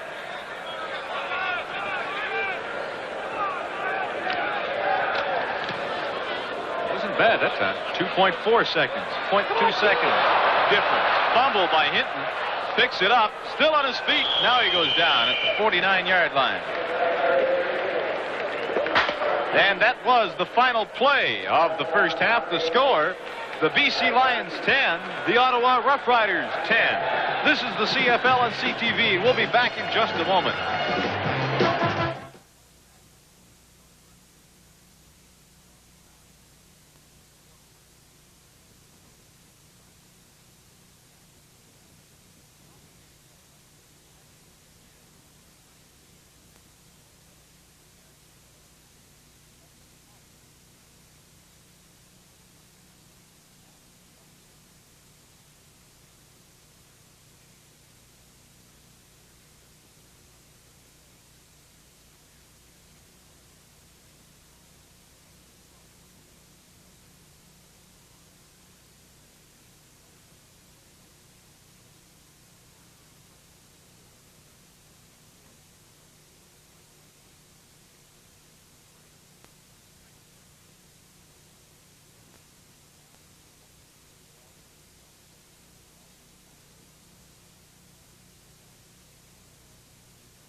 Well, here at field level, I've got Ottawa's all-Canadian linebacker Mike Widger, who is now a middle linebacker instead of an outside linebacker. Second game, I guess, Mike. It must be a little confusing to change in the middle, eh? Well, I'll tell you, last week, Montreal gave me a very quick indoctrination there. They ran at me quite a bit. It was a rough afternoon, but I'm starting to feel a little more at home. I'm starting to read a little better, I think. Well, I see that BC's trying to neutralize your pass rush by throwing a lot of various types of screen passes. That must really give you time to think, eh? Yeah, it gives you a little fits at time, especially when you're out in one-on-one with a guy like Key, because he's an excellent back. He's hard to get a hold of. But this is your first close look at him. What do you think of him? I saw him playing the Can-Am Bowl last year. He's a good football player. He's got a lot of good moves. Mike, when do you...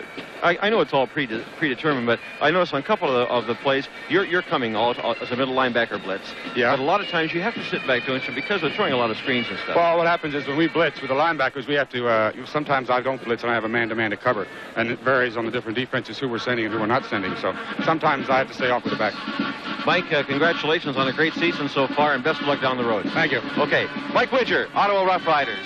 Coming up next is our All-Pro Countdown. This is the CFL on CTV. We'll continue with halftime in just a moment. Dee-dum, ba-dum, bum, bum, ba-dum, bum, bum, bum, ba-bum, bum, ba-dum, bum, bum, dee-dum, dee-dum, bum, bum, ba-dum, bum, bum.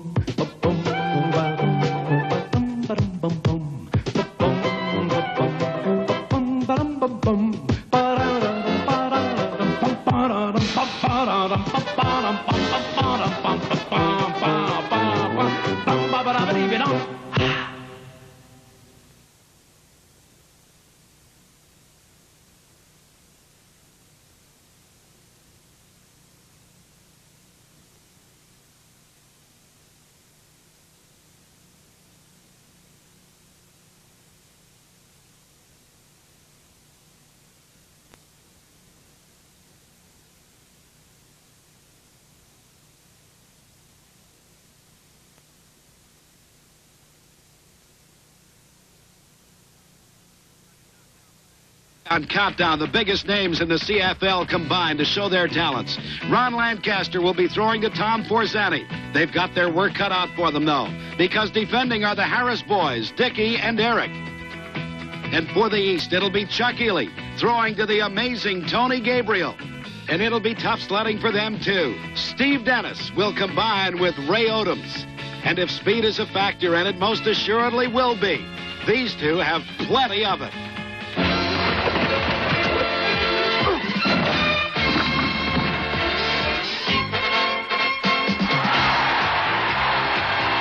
Countdown 78, brought to you by Old Port, Canada's most popular little cigars. The great thing about Colts is you can smoke them just about any time. Oh, Oh, sure. You can take a big, expensive cigar and flavor it with rum and dip it in wine and come up with a very ritzy cigar tasting somewhat like Colt's. But in many instances, a fancy cigar like that would make you feel a little out of place. Colt's and Colt's Mild. Enjoy them anytime. Just before we get underway, let's listen into the offensive strategy of Ron Lancaster and Tom Forzani. But if he doesn't, if he just keeps giving ground this way, keeping you out, I still think you're going to have to worry about the bump. Because I think when the ball snaps, he's going to come to you. You know, he'll try to get in a position where your first two steps, he's going to hit you. That's when he's got to be careful, because if you get inside, he's dead. Those defensive backs have been very careful so far. As you see the statistical story, Eric Harris leading the way. Mike, how about an explanation of the game? Well, Pat, the pass must be completed within this area, 24 yards from hash mark to sideline, and the ball released within 2.8 seconds. The receiver is given 5 points per reception and 1 point for each yard gained. There is a maximum of 50 points up for grabs on each play. 10-yard out post. Okay, first down. 10-yard out on post, so they're going to turn it up and go for the whole bundle against this man, Dickie Harris. Great coverage by Harris. And he was there all the way. No doubt about it. Dickie Harris has been victimized earlier in this competition, but he did a tremendous job on that occasion. Tony Gabriel and Chuck Ely now. Straight out, right? Yeah. Okay. Yeah. They're up against Steve Dennis, and depending on the coverage, Gabriel's going to look to that breakout. Set! Hold it! He's open. Good move. Bad pass, Pat. Gabriel had the good move, and the break, he was open, but Chuck Ely just let him a little too much. The flag and the 15-yard in if he's on. Okay? As soon as he tells us. Once again, there's an option on the route that he's going to run. He's going to be looking to the flag, and if he's playing off him, he's going to break in at about 15 yards. Harris is playing up on him, taking away the inside. Flag is down, Mike. Interference is going to be the call, despite a great play by Eric Harris. Be interesting to see it again. Eric Harris doing a great job of not allowing Forzani to go back to the inside, but I think I saw a bit of a sweater tug as Forzani broke to the sideline, so we'll keep our eye out for it now. At this stage, Harris has his hands on him and is just preventing Forzani from coming back to the inside, but he just had a bit of a grab on him there. That's why the flag was thrown and also allowed Harris to get in front. You want to go deep? It also allowed Tom Forzani to pick up 20 points as Tony Gabriel and Chuck Ely now combine once again against Steve Dennis. Set! Defense has been the name of the game so far. Dennis is laying off him. Gabriel going for the deep route, but good defense. The ball a little overthrown again, but Dennis was in good proximity to him. Well, you see, Forzani is 1 for 2, Gabriel 0 for 2, and we'll be back in just a moment. The great thing about Colts is you can smoke them just about any time.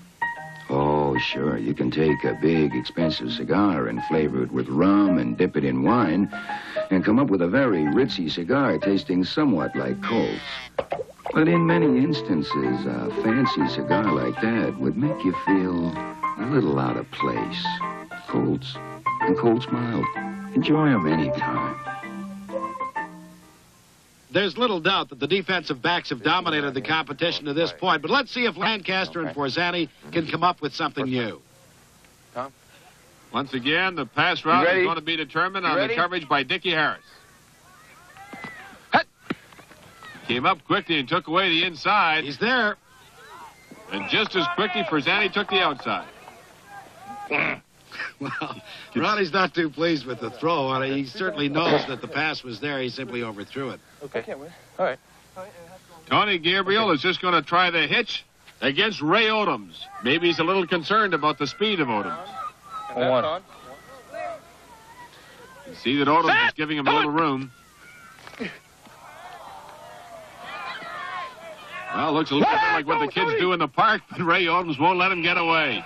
Actually, you know, it looks like a funny play, but it's not a bad move on Gabriel's part because he is isolated one-on-one against the deep back, and if he can fake him out, he's gone for the touchdown.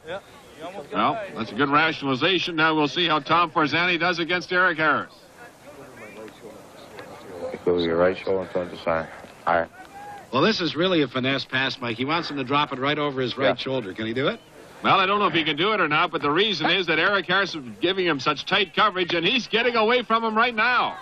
Oh, what a play, Mike. There was good coverage, but the pass was perfect. Well, what a tremendous move by Tom Forzani at the line. They expected the tight coverage from Eric Harris. With a quick move at the line, he got him off just for a moment and then was able to turn it up. There it is. Harris goes for the move. Forzani breaks up. Lancaster gives the quick release, lofting it over Harris's head, and you got a big play. On the inside, all I got to do is try to back out. If he's playing from the outside, okay. You don't want it in deep? Yeah, then I try to post if he's playing outside. If he's playing inside, I go corner. Well, there it is. Very simply, Ray Odoms is going to be faced with a deep pattern by Tony Gabriel. Depending on how Odoms plays him, Gabriel will either be going for the post or the flag. Mike, he needs a big play. Trailing by 38 at this moment, a touchdown would win the competition for Tony Gabriel. Hey! Odoms giving him a little room. He's going to the post. Appeared to me to be pretty good coverage on the play. The ball overthrown, but nonetheless, Odoms was in good position. Well, Tony Gabriel, you can see, is pretty disappointed, but what a tremendous job by Tom Forzani, and this is the play that won it for him as he combined with Ron Lancaster for the big play over Eric Harris. The final score then was Forzani 52, Gabriel 14. But the big story of today's competition was the play of the defensive backs, giving up just 3 completions in 8 attempts. Our new leader at the 3-quarter mark of the competition is Ray Odoms, and the West has taken a commanding 120-60 lead in the team standings for the Panasonic Quintrix TV sets. Next week, we go back to where football is won and lost, the pit, when we come your way for Old Port, Canada's most popular little cigars.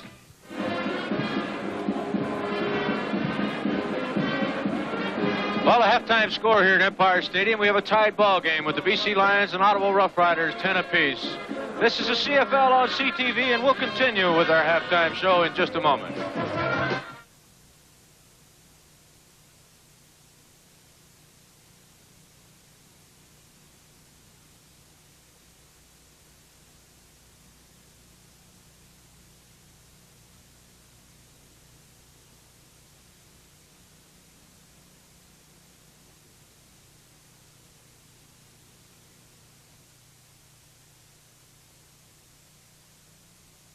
TV Television Network.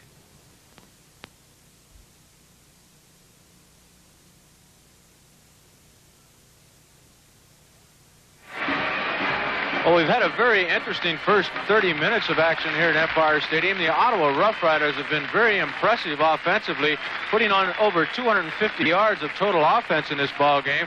They started out with the opening kickoff and returned from their own 23-yard line. They marched all the way down the field until Tom Clements tried to find Tony Gabriel at the goal line. What a great interception, a fine catch by Grady Cavness, snuffed out that drive. However, the Ottawa Rough Riders came back to put their only major on the board on the next series of plays in the first quarter as Tom Clements found Jeff Avery, who's been just outstanding in the first 30 minutes, behind the secondary of the Lions, Ford and Fort Queen, and he goes 68 yards for a major score. Then the Lions came back with this fake field goal as Jerry Taggy found White over the middle, picked up a big first down to the 4-yard line, and then watched a great offensive effort by Glenn Leonhard right here. He's working against Anderson, number 65, the defensive tackle right there. He provides the block that puts Larry Key into the end zone. As good a picture as you'll see of offensive blocking by a lineman in the CFL. The Lions did manage to get another break in the ball game when they had an interference call go their way. Wayne Tosh, number 17, interfered with Al Sharuk and set up a first down at the 10-yard line. You'll see the play here. It was quite obvious that Tosh did interfere with Sharuk on the play. However, they could only manage a field goal. That put them ahead 10-7. The Riders came back and tied it up. So that's the score, and this is a CFL on CTV. We'll have second half action in just a moment. It's special. It's special. Tastes the best special. Special Light. Do you know how refreshing this great Canadian beer can taste? When it's brewed with all the flavor, the enjoyment, everything, and it has less than 99 calories in a bottle. Taste Labatt's Special Light. Taste Labatt's Special Light. It's special, taste Labatt's Special Light. At Canadian Pacific, we work in all four corners of the world. In transportation and resource development, we work from the Arctic to the Orient, from Australia to Europe, from South America to the Middle East. So you see, there's more than four corners. at Canadian Pacific, we work in all 8 corners of the world. At Canadian Pacific, we believe what we do is important to you. This is Peter Young along with Frank Rigney and Al McCann at Empire Stadium in Vancouver, hoping you're enjoying tonight's football game. The first half statistics show Ottawa control of the first downs, 13-7. Tom Clements, 14 of 22. Jerry Taggy, 7 of 12. In passing yardage, look at that, 229-81 in favor of Ottawa. Rushing, very insignificant for both teams in that first half. Team losses also very insignificant. The total yardage, double for Ottawa. However, on the scoreboard, the BC Lions are equal at 10-10.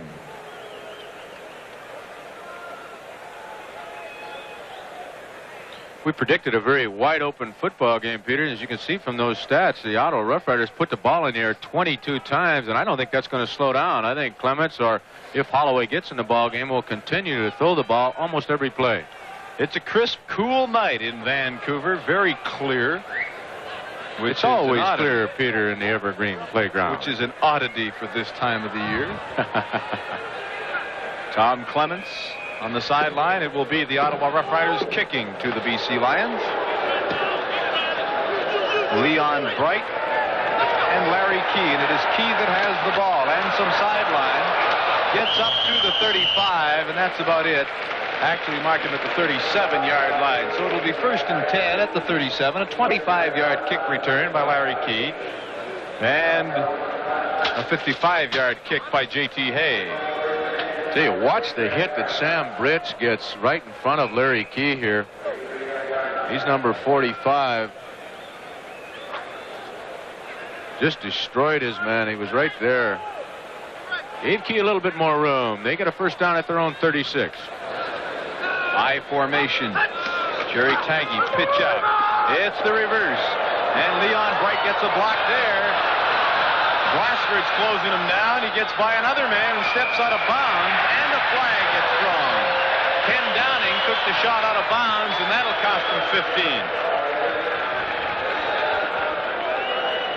Well, we talked about wide open football, and thanks to Freddie Fleming, our ISO director again, we've got a good shot of Bright coming around on that reverse. You'll see Downing make the hit out of bounds there. Bright was clearly a couple yards off the playing field. That moves the ball all the way up to the 53-yard line for the BC Lions. Really only picked up a couple of yards on the play, but when he added the 15 to it, it brings the ball all the way, as Frank mentioned, up to the 53. First down again. 10-10 tie just into the second half. That's John Henry White, and he will get inside Ottawa territory to their 51-yard line. And that will be a gain of 6 yards.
Watch the hit that Sam Britch gets right in front of Larry Key here. He's number 45. Just destroyed his man. He was right there. Gave Key a little bit more room. They get a first down at their own 36. High formation. Jerry Taggy, pitch out. It's the reverse. And Leon Bright gets a block there. Glassford's closing him down. He gets by another man and steps out of bounds. And the flag gets thrown. Ken Downing took the shot out of bounds, and that'll cost him 15. Well, we talked about wide open football, and thanks to Freddie Fleming, our ISO director, again, we've got a good shot of Bright coming around on that reverse. You'll see Downing make the hit out of bounds there. Bright was clearly a couple yards off the playing field. That moves the ball all the way up to the 53-yard line for the BC Lions. Really only picked up a couple of yards on the play, but when he added the 15 to it, it brings the ball all the way, as Frank mentioned, up to the 53. First down again. 10-10 tie just into the second half. That's John Henry White, and he will get inside Ottawa territory to their 51-yard line. And that will be a gain of 6 yards. It'll be 2nd and 4. Ricky Ellis brings in the play that Vic Raff would like Jerry Taggy to call. Usually Raff leaves it up to Jerry to call most of the plays, sometimes offers some suggestions. Taggy's played very well the last month. All kinds of protection. Taggy throws for Sharuk. Let's see who's got the ball. Well, make that Ken Downing has the ball. And that is the interception. Ken Downing. They rule him down at that point at the 7-yard line. So Downing now has 7 and leads the team. That ball really wasn't thrown very well by Jerry Taggy. You see him get back there, sets up, almost has to go forward 2 or 3 steps and to try to put something on this one. And you can see it wobbling in the air as Downing goes back, makes a fine catch on the play. His 7th interception of the season. And of course, as we mentioned earlier in the telecast, Downing was a BC Lion in the training camp at Courtney, BC here. A great find for the Ottawa Rough Riders. First down for Ottawa. Tom Clements stays in at quarterback. Hands to Mike Murphy. Murphy might not get back to the line of scrimmage. Funny why they keep running to their right, Peter, because Glenn Jackson and Louis Richardson have been the outstanding defensive players for the Lions so far in this ball game. Jackson, of course, number 37 at linebacker, and Lou Richardson, 77 at that left defensive, I should say defensive end, number 77. You know, Ottawa wanted to rest Jeff Turcotte, 67, and Don Smith, 64. That's what they've done so far. And the 2 replacements, Doug McGee and Ray Honey, a couple of Canadian kids, done very well. Over the middle. Good defensive play by Doug Carlson as he knocks the ball through the fingertips of Tony Gabriel. And a punting situation. A little pressure applied to Tom Clements this time with the blitz coming in once again. Attempting to hit Tony Gabriel. See Glenn Jackson, number 37, coming from that linebacking spot. Murphy.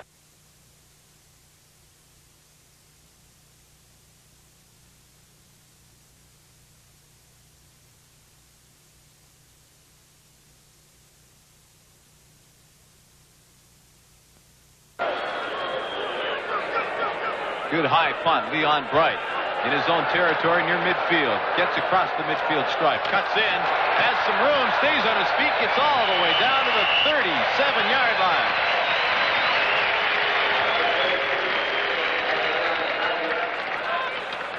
See, Pete Stenerson, number 23, finally makes this stop, and I don't even think he realized that he made the tackle. Watch it. He's Bright going to his left side. Stenerson is number 23. 32-yard return. They place the ball at the 36-yard line. Leon Bright back off the injured list. Did not play 2 weeks ago when the BC Lions beat the Edmonton Eskimos at Commonwealth Stadium. Canada's where we'll be next week, by the way. Rookie of the year of 1977. Keithley throws it up, almost intercepted. Gary Keithley into the lineup. He had real pressure from Mike Finucci. Mike Finucci, you'll see him come from the bottom of your screen here. Keithley just wanting to set up a quick screen to the outside, I believe, to Bright, but Finucci's right in there, almost has an interception. Keithley has to bat it away from him. You know what? There's another case, too, where it's hard to tell. That could have been a backwards pass, in which case it was a lateral, in which case that's a loose ball. Yes. Second down, it's 10. And we have that change in quarterback. Gary Keithley coming in to replace Jerry Taggy. Ace backfield. Keithley throws over the middle. And Jimmy Young had it, but could not hang on as he was hit by Peter Kreppen, number 10. I don't know if Kreppen got a hand on this ball or not. It looked like Keithley delivered it extremely well to Young. Well, I guess he did. He got that left arm in there in between Jimmy's attempt to make the reception, but Keithley put a lot on that ball. The long field goal attempt by Lou Pasaglia. At least they'll line up that way. Placing the ball at the 43 is Jerry Taggy. Kick is up. Wide to the left. Mike Nelms thinking about running it out. Now decides rather wisely that it would not be the best move. Gives up a single point. So the BC Lions regain the lead. The score, the Lions 11, the Rough Riders 10. The CFL on CTV continues in a moment. This is the premiere performance of the unique Algoma Steel Symphony. Brought to you by Canadian Pacific, of particular interest to the various instruments. The seamless steel pipe, light rails and heavy rails, ingots, blooms, billets and slabs, forged grinding balls, the white flange beam, auto-cold roll sheet, and strip steel, and the ever-popular plate steel. As you can see, harmonious variety is the keynote of the Algoma Steel performance.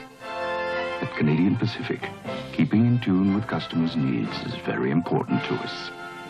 That's why we think our subsidiary Algoma makes such beautiful music in the steel business. At Canadian Pacific, we believe what we do is important to you. Ottawa punter Gerald Kunick practicing the dropping of the ball on the sideline. Very important that you keep it straight when you're doing that. Otherwise, the ball does funny things. John Anderson, number 65.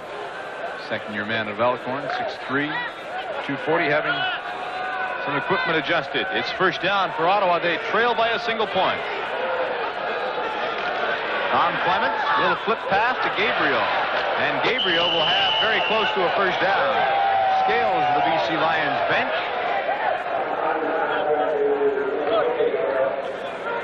It'll be close to a 10-yard pickup. Actually, just about a foot short of the first down. Good opportunity here for Clements, needing only inches to perhaps go deep. He could waste one, Pete. You're absolutely right.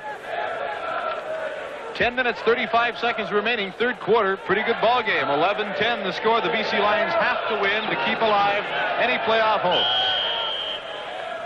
Well, they proved us wrong this time. Just dive through for the first down. Down there in the pits. That's what it looks like. A lot of humanity bashing each other in there. A lot more fun sitting up here talking about it. It certainly is. Don't forget, tomorrow afternoon, if you're in the West, you get to see the Winnipeg Blue Bombers against the Saskatchewan Rough Riders. Pat Marsden, Mike Wadsworth, and if you can get there in time, Frank Rigney. Clements throws to Gabriel. That's once again close to a first down. I like that quick roll fake to Art Green, number 20. It just looked like an inside counter play, and then Clements just kept the ball coming out to the outside. Gave himself a lot of time. You know, the CFL on CTV is protected by copyright and is intended solely for the entertainment of the viewing audience. Reproduction by any means, in whole or in part without permission, is prohibited.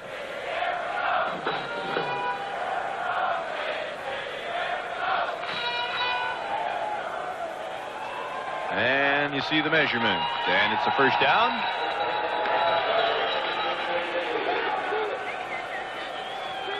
Ball game is going to look completely lopsided if we look at stats, Peter, as we go along. The Lions leading by 1 point, but the Riders once again starting a great offensive drive. 2 straight completions now to Tony Gabriel, moved them inside the BC Lion territory at the 52. There's a good shot of the I formation backfield. Now Holmes moves out as they split him out. Quick hitter up the middle. Art Green caught it, but he paid for it. That was Sam Britz, the middle linebacker. Watch this hit. Just a quick look-in pass as Clements is reading the defense, and middle linebacker Sam Britz gets over there very quickly after Green makes the reception. It's a pickup of about 8 yards with 9 minutes remaining in the third quarter. Ottawa once again on the move.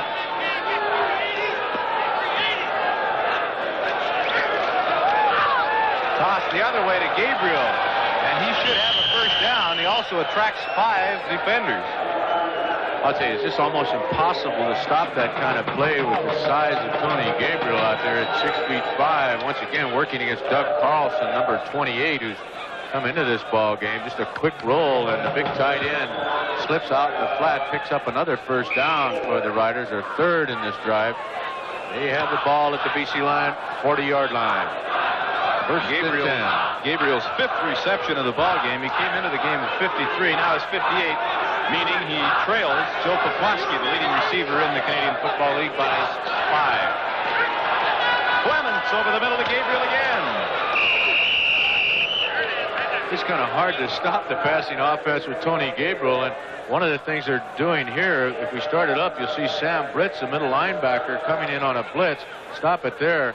He's right here. And of course, that leaves the middle wide open as Tony Gabriel just fakes a block and goes to the vacated area right over the middle, where Britz had lined up originally. The pickup is about 7 yards, so the 2nd and 3 for the Riders. 7 minutes, 40 seconds remaining. Here in the third quarter, it's 11-10. BC leads. Handoff to Mike Murphy. Puts his head down and gets to the 30-yard line, and that should be enough for a first down. The score, BC 11, Ottawa 10. The CFL on CTV continues in a moment. At one time, Canadian Pacific was primarily owned outside this country, in Britain, in the United States, and in a few other countries. In those days, Canadians were low man on the totem pole. But today, that's all changed. Today, over 70% of Canadian Pacific is owned by Canadians, and that certainly looks much better to us. At Canadian Pacific, we believe what we are is important to you. Vic Rapp mentioned that although there is a slight chance of a playoff spot for the BC Lions, it would almost take a miracle. And he says they're playing on pride, and they'll do so for the rest of the season. And the team with the pride, of course, is the Ottawa Rough Riders. George says it is a little tough to go into the last 3 or 4 ball games, the last 3 regular season, without it meaning anything. But boy, a big hit on Mike Murphy on that 3rd and a half a yard to go. That's going to be questionable. I think he made it. BC players seem to feel that they stopped him, but I think best wait till they place the ball down. He got over the 30-yard line, Peter, so it will be a first down. No question about that. They moved the sticks. And they placed the ball at the 29-yard line. There is an injured Ottawa Rough Rider. It might be Mike Murphy who carried the ball. Peter Stennerson goes into the huddle, so it obviously is one of the running backs, and it is number 30, Mike Murphy. What a football player. Man that big, boy. It certainly helps your backfield when you can put a Canadian in there and do the job that he does.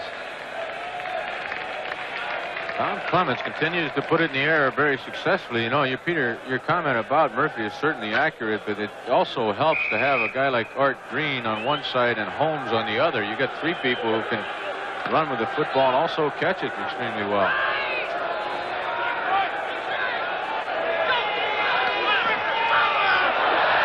That one was tipped at the line, intended for Gabriel. 6 minutes, 37 seconds remaining. It'll be 2nd and 10. Gabe just going on that quick pattern to the outside. The one that we mentioned is so difficult to defend against. Ball tipped by the front four of the Lions. I didn't pick out who it was. I think maybe it was Frank Landy, number 78. The 10th play of this current Ottawa drive. 2nd and 10. Clements, quick drop. Over the middle, batted away. And a flag down. Grady Cavness, I believe, is going to be called. I'll tell you, he had to hurry that when Sam Britz was coming on a blitz up the middle and almost got to him. You'll see Britz coming up right through this area. You stop it right there. Britz really comes in almost clean as Palmerico, number 58, or I should say number 58. Palmerico is number 56. That's Doug McGee, 58, misses him. Now you'll see your interference call. See if we can pick it up better from this angle. Grady Cavness, number 32, is the man that was charged with the penalty. They say he was on. Had the left hand on. He had a hand around his waist. 1st and 10 at the 15. And up the middle goes Mike Murphy. Gets inside the 15, down to about the 14-yard line. It'll be a gain of 3 yards. 2nd down and 7. Well, they just continue to maintain possession of the football. The Riders now 5 first downs in this quarter. The Lions have yet to pick up one. We've got just 5:35 remaining in this 3rd quarter. The Lions lead by 1. Clarkson and Green wide right. Clemens slight roll that way, throws back the other way. Who's got that ball? The BC Lions. Ken Hinton with the interception.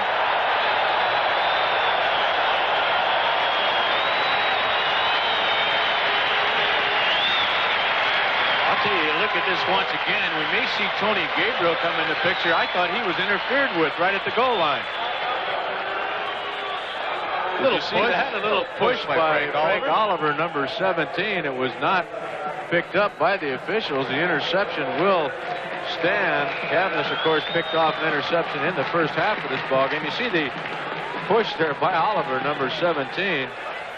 So twice now in this ball game, the Ottawa Rough Riders have driven the length of the field almost, only to be intercepted on once by Grady Cavness in the first half. And now this one by Tony Hinton. That's Larry Key, number 11, taking the Gary Keithley handoff. And he should have a good chunk of yardage. They'll mark the ball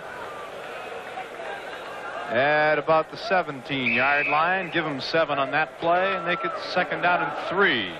Vic Rapp, the head coach of the BC Lions, exhorting his players to keep giving it 100%. They lead by 1. Larry Keys picked up 37 yards so far in this ball game in 8 carries, so he's just about 107 yards, Peter, from cracking the magical 1,000 yards in his rookie season. And one of those in contention for the Rookie of the Year honors in the Canadian Football League. Handoff to John Henry White, and he will be short of the first down by a couple. Just a super move by Mike Raines, number 79 here. Watch him. He's working against John Blaine and Simpson on that side. He gets inside of Simpson, number 66. Gets to the ball carrier very quickly. So Pasaglia, number 5, comes onto the field, and the Ottawa offensive unit, which has been directed very capably today by number 2, Tom Clements, prepares to go back onto the artificial turf here at Empire Stadium in Vancouver. Mike Nelms is the single deep man for the Ottawa Rough Riders.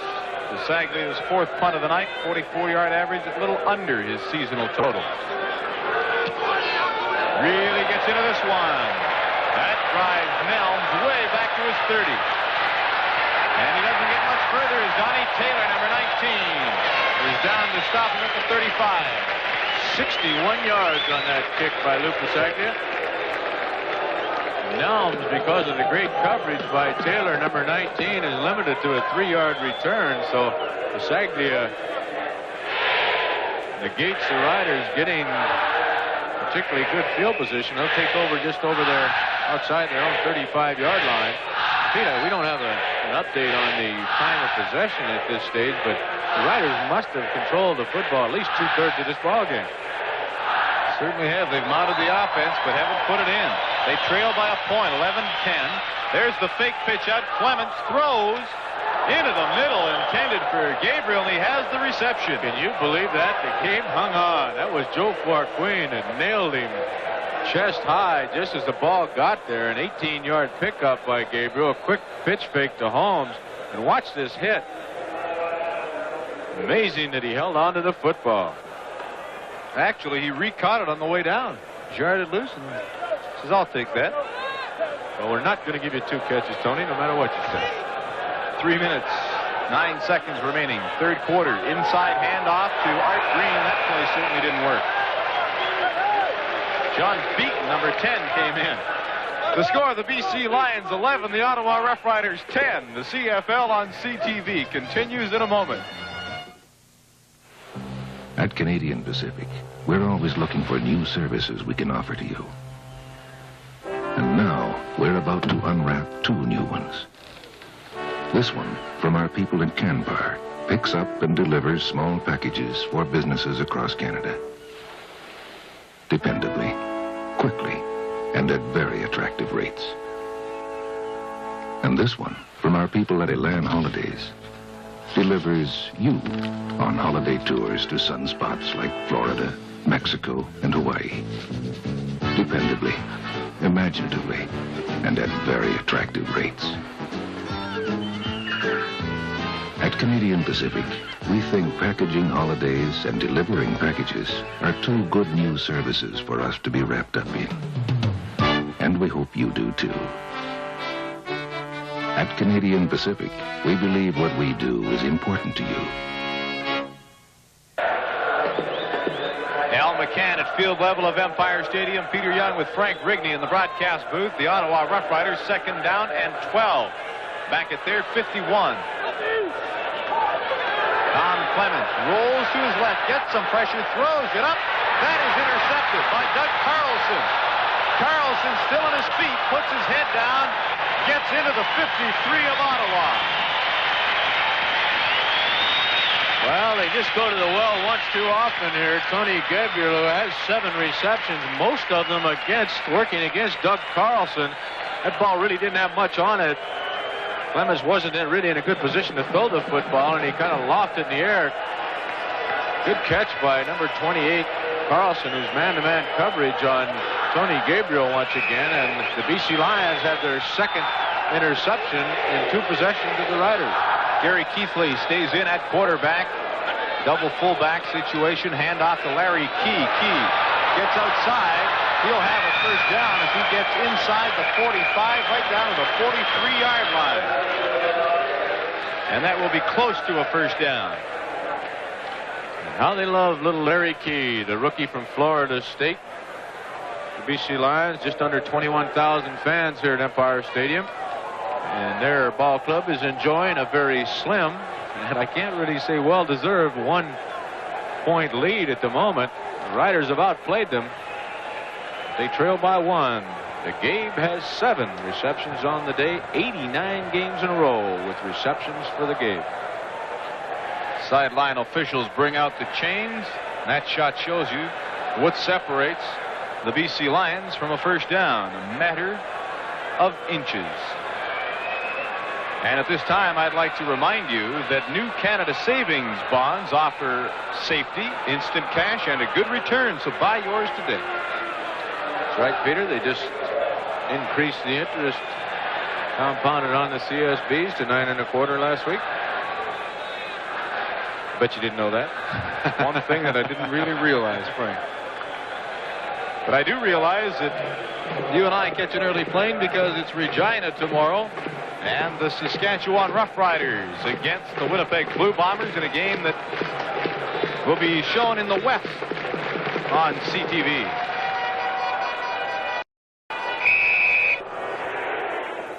And it would take a Calgary loss plus this BC win tonight should they be fortunate enough to beat the best team in the East right now to keep their hopes alive. That pass was intended for Terry Bailey, went right through his hands, and he was pranked by Larry Brune from behind. 1 minute, 29 seconds remaining. Crazy George. He's really incredible, Peter. He gets both sides of the stands going. As you can see, he works hard at it. Great story about Crazy George. He's actually a former school teacher from San Diego. Now he makes his living doing just exactly that for professional teams in football, hockey, and soccer. There's a holding call. Ball is batted up and is grabbed by Al Sharuk, but I think the holding call will be John Blaine, number 68. Mike Raines he's playing against. Take a look at him. John is a great big rookie at 6'6", 265, and it looks to me like he was the one that was holding. See, number 68 got him by the shirt, bringing Raines right down. Not actually that cool, John. There's a way to hold and a way to hold, and that one was certainly not the way to hold. I don't know anything about that, Peter, and my day nobody BC, down repeater. I could never get close enough to those big guns to hold them. Gary Keithley has yet to complete a pass in this football game since he's come in. Here's Al Sharuk, who's yet to catch one. He caught one here, but doesn't count, Al. It will be 2nd down and 20 for the BC Lions. Ball at the 50 of Ottawa. Keithley with all day to throw the ball. Now he's in trouble. Now he gets it back. Over to Larry Key. Key gets back to the original line of scrimmage, stays on his feet, and fights close to a first down. Good effort. Well, I don't know if we lost Al McCann down at field level, but Al, it sounds like the fans are certainly roaring here in Empire Stadium. The insertion of Gary Keithley's got the Lions with a little spark. Well, I'll tell you, they're noisy down here. They're fired up. It's a good football game. The Ottawa Rough Riders, I'm surprised they're really concerned, too. They'd like to beat this team. They haven't beaten BC in years. All right, Al, well, we're going to keep you awake from time to time down there. By the way, the weather's beautiful now, you know. After Winnipeg last week, of course, anything feels warm. We wondered why you took off your coat and rolled your sleeves up down there, Al. It's getting a bit ridiculous, though. If Crazy George can hack it, so can I, guys. That's our own Crazy Al, folks. Field goal attempt with Jerry Taggy holding will come from the 40-yard line.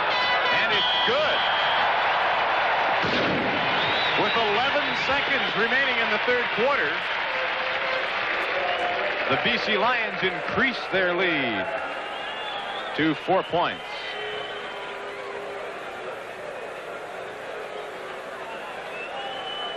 Ottawa will decide to take a chance on a kick return rather than scrimmaging the ball from the 35-yard line. So that brings on the kick team of the Lions and the kick return team of the Rough Riders, which means 22 Mike Nelms and number 20 Art Green back deep. And they're kicking, of course, from the 35 to Sagley because of the field goal. That means the deep receivers also move up about 10.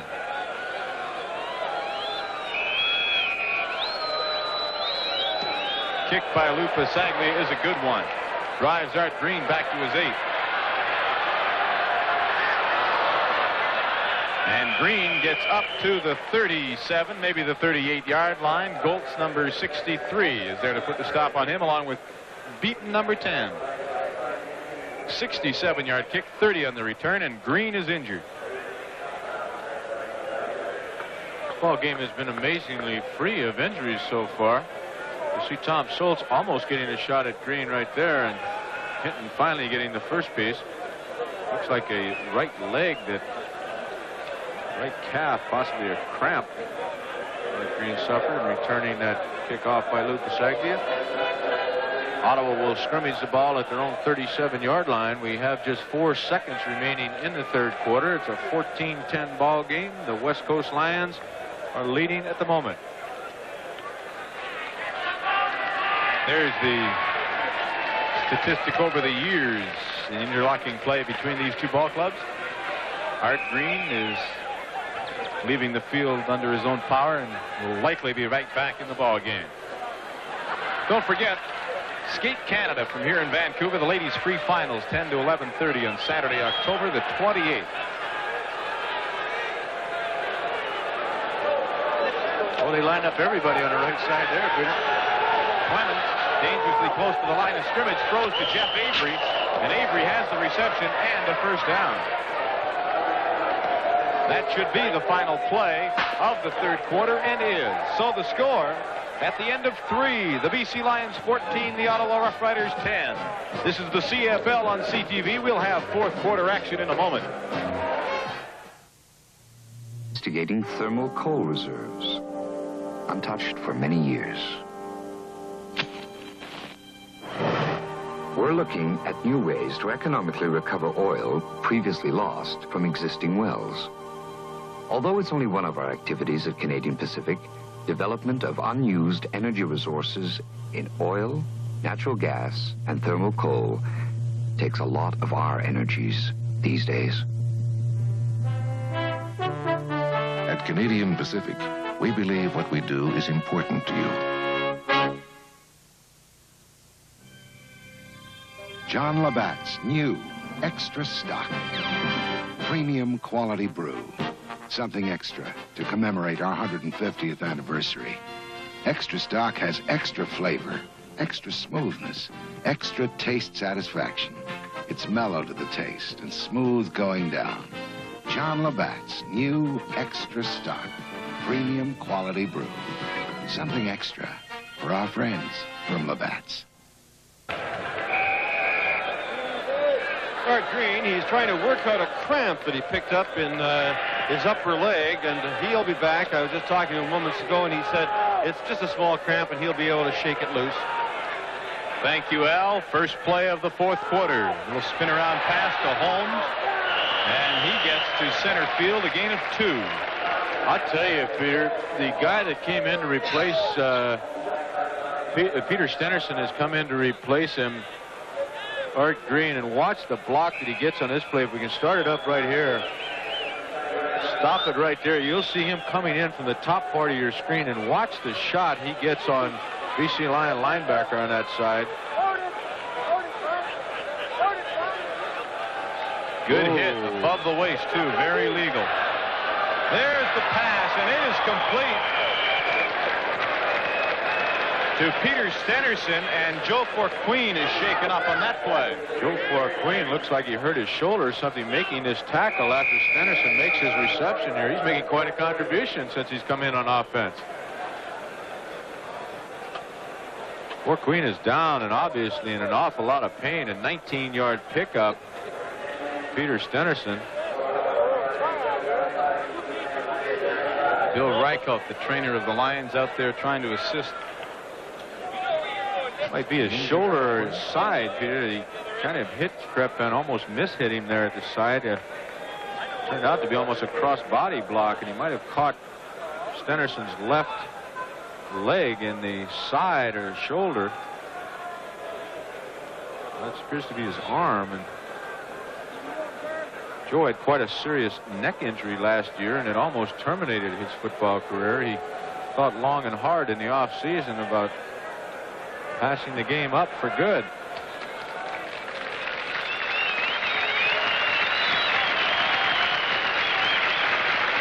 They've already got one man out of their secondary, Devin Ford, who went out with a leg injury early in the ball game. Forqueen goes out. We don't know if he'll be back.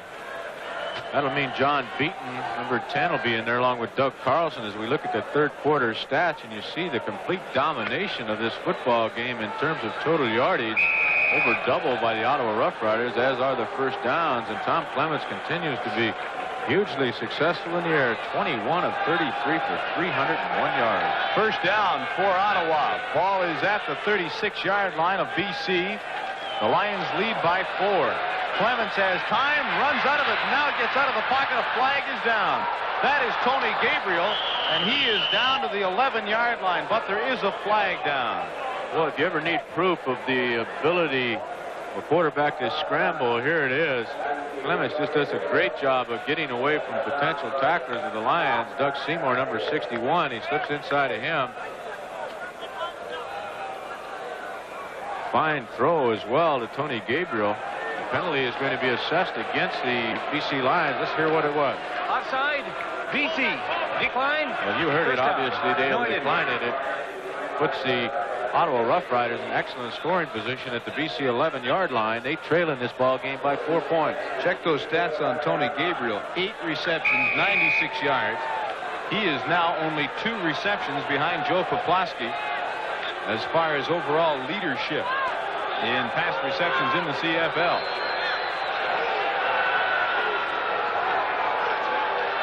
Pitch out. Holmes, number 28, and he will get down to about the 4-yard line.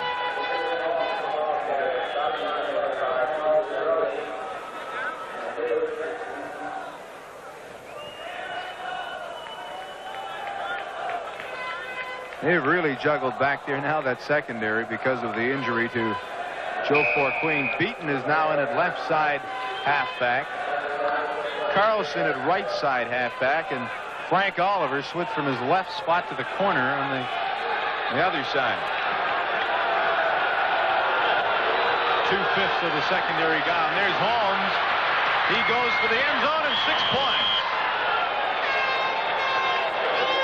Boy, just an excellent block, and I didn't pick up who it was, but it was Grady Cavness, number 32, the safety, who comes up and tries to fill the hole, was just destroyed right at the line of scrimmage.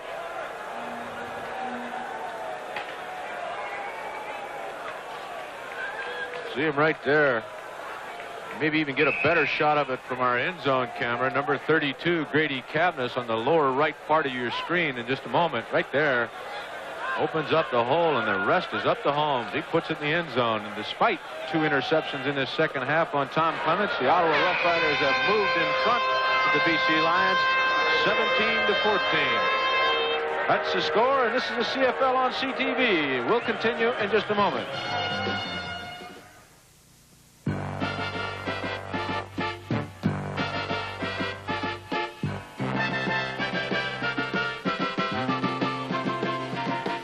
Skiing across the summer green, twist and turn, go in between, flying free across the grass. You love the fun, you love it fast. You know what you could do. Come on and share a smile or two. It's a new way of doing what you like to do. So take a ride and share a smile or two. Flying free across the grass. You love the fun, you want to make it last. You know what you could do. Come on and share a smile or two. When you're smiling, keep on smiling. Blue smiles along with you. Smiling along with you. Smiles with you. Smiling along with you. Well, the BC Lions not only were scored upon, but they have more bad news. Joe Forqueen has a suspected separated shoulder. He's being worked on now, and they're worried. He landed on the point of his right shoulder, and they think it might be slightly separated. The doctor hasn't made a decision as yet, but that was the comment of Bill Rochelle, the trainer. That's Leon Pride, and he gives the Lions respectable field position as they get down to the 34-yard line. A 20-yard return of a 42-yard kickoff by J.T. Hay. Bright, coming off the injury, really hasn't figured in the offense that much of the Lions today. Matter of fact, Peter's only caught 1 pass for 8 yards, and you see the drive by the Ottawa Rough Riders. They've had a number of drives, but they finally capped that one off with a major score. 17-14 is the score. Ottawa's in front. Ty doesn't help BC. That's Larry Key, and he breaks away for 6, maybe 7 yards. Boy, John Blake, number 68, the right offensive guard, really gets a shot as he pulls around to the left side. Leonhardt also pulls to the left side, but watch the hit on Peter Kreppen, number 10. Stop it right there. You can see it being lined up. There's Blake coming, and watch what happens.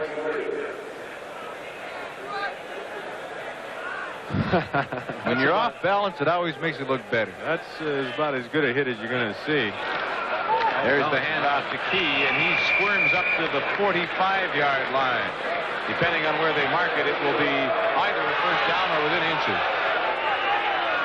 They're calling for the sticks. Crowd reacts because of the placement of the ball.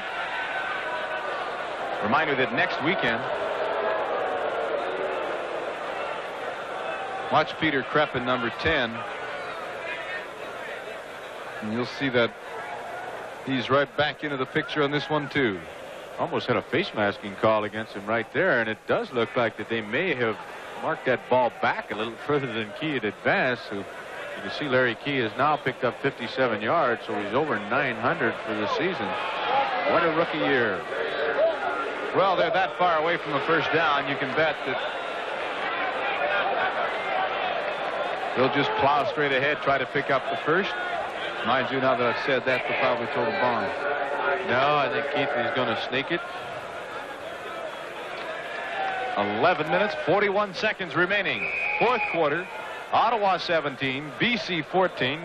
The Calgary Stampeders, although it's very late, will be up in Hamilton watching this ball game, knowing that an Ottawa victory would assure them of at least third place, knowing they could still catch Winnipeg for second. On third down, it is going to be close.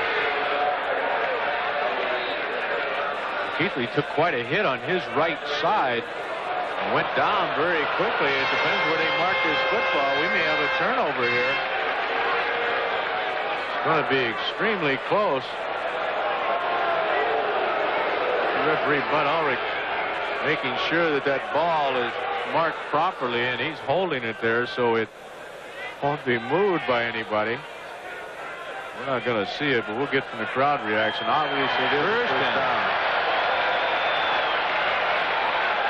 Not by much. Now, don't tell me, Peter, it's a game of inches. I was going to say that, but I fought myself and held back. It's a game of 110-yard field. That's the one thing that's kept the BC Lions really in this ball game. 3 interceptions against Tom Clements. Doug Carlson, Frank Oliver, and Grady Cabness. Larry Key tries one way, goes back the other. He has the first down, gets outside, is pushed out of bounds. Leon Bright was leading the interference for him. He can break a ball game up. Larry Key. 17-yard return. Widger, number 34, Carr, 42. Have a look at them on.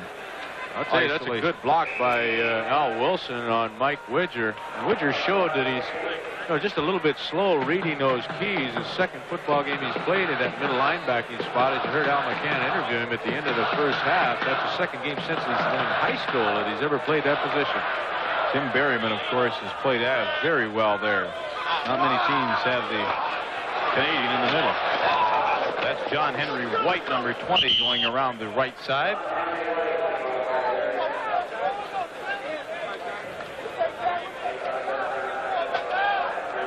Upcoming games on CTV tomorrow, of course, in the West. It's Winnipeg at Saskatchewan. Then on Saturday, October 28th, Hamilton and Ottawa, full network telecast. Big game for the Tiger Cats. On the 29th, it will be Saskatchewan and Edmonton, a full network game. Then, on November 4th, Ottawa's in Montreal. We're back here for Edmonton, Vancouver. Both of those are regional games. This is John Henry White, number 20. He cuts up and has some room. And White gets all the way in to the 27-yard line. I'll tell you, one of the fellows that makes so many tackles in that defensive backfield, Ken Downing. Watch Al Wilson. Downing comes on a blitz here, number 19, in offensive center. Al Wilson picks him up right there. One less fellow in that defensive backfield, and it sure shows when John Henry White turns the corner. Gets by Carr. Bruin finally making the stop, number 21, but not before he picks up a first down at the Ottawa Rough Rider 27-yard line. And this is the best Lion drive we've had in quite a while. Keithley moving the Lions now. Ball is down at the 28. Hand off to Larry Key. Good play by Brad Carr, but now Key's going back the other way, and has he got room? Even the quarterback goes downfield for him, and Larry Bruin makes a great play. Oh, I'll tell you, Larry Bruin just came up with an outstanding play. Larry Key just stopped Cole going to the left side, but still somehow retains his balance. The original shot by Carr, and Tosh got a piece of him. One of the most exciting runs we're going to see for -1 yard. And I'll tell you, if Keithley was able to make the hit on Broom there, Key might have had 6. Keithley doesn't practice that very often, Pete. It'll be 2nd down and 11 for the Lions. They send Leon Bright and Ricky Ellis wide left. Jimmy Young in the slot right. Here comes Carr on the blitz. Pass is complete and dropped by Ellis. Ricky Ellis had the ball and then dropped it. I don't know if you were watching the quarterback or you saw Carr come in there, but watch the damage he does to Larry Key. We started up right now. You see Carr coming in from the left side. Stop it right there. Here's Carr. Larry Key comes back and tries to pick him up. Carr just bowls a little back right over and gets a piece of Keithley. That ball was tipped and might have hurt the concentration of Ellis. Looks like Ken Downey, number 19, is the one that tipped the ball. And the field goal attempt from the 36-yard line. Kick is up. Kick is good. So the score was 7 minutes, 53 seconds remaining. BC 17, Ottawa 17. The CFL on CTV continues in a moment.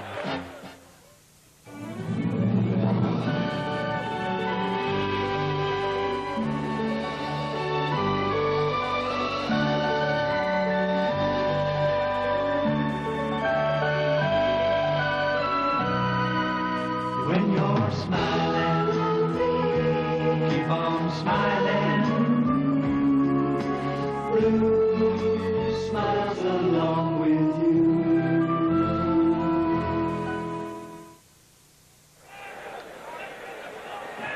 Peter Young, Frank Rigney, Al McCann. We hope that you're enjoying tonight's telecast. Brad Carr talking to Anderson, 65-42. They know that they have people watching back in Ottawa very interested, and although it's very late out there in the east, we hope you'll stay with us.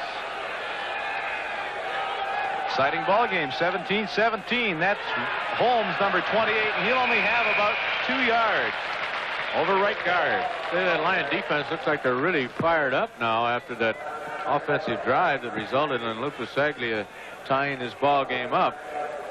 I don't believe it. Gabriel is trying to block on Lou Richardson, a pair of 77s, and he gets a little lost in the crowd. Pardon the interruption, Frank, but I was going to say Joe Forqueen is back in the lineup. That's hard to believe. Look at that yardage by Tom Clements. 345 through the air. He has men in motion both sides. Clements, little flare pass to number 30, Mike Murphy, and Murphy's across the 40, and he'll be short by 4. Good play by Glenn Jackson, turning him to the inside. He also makes a stop, but even if he doesn't, he turned Murphy back to the inside where he's got some help. They'll be 3 or 4 yards short of that first down marker, so the Lions, with 6:44 remaining, will take over the football. And obviously, for any sort of playoff hopes, a tie is no good for the Lions in this ball game. Jim Cood, number 60, fifth-year veteran, right offensive tackle, is injured on the play. Appears to be his right leg.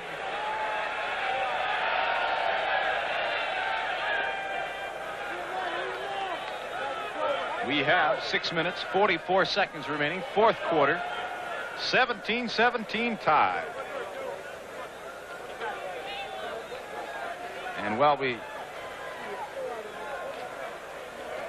I didn't pick up how Cood was hurt on the play, but he's blocking on Lou Richardson right in the middle of your screen there, right in front of Tom Clements, and he goes down in front of Richardson. He's being helped off the field now. It would appear to be a right leg problem of some kind. Louis Richardson, the fellow he was playing against, has really had an outstanding rookie year as well. He was a teammate of Larry Key at Florida State, as was Leon Bright. And out here on the West Coast, that's called the Florida State Connection. Leon Bright is one of those deep for the BC Lions, along with Ken Hinton. Leon's got trouble with his hamstring and his left leg as they've got it taped up pretty well. Short kick. Hinton will take that in traffic and naturally draw a flag.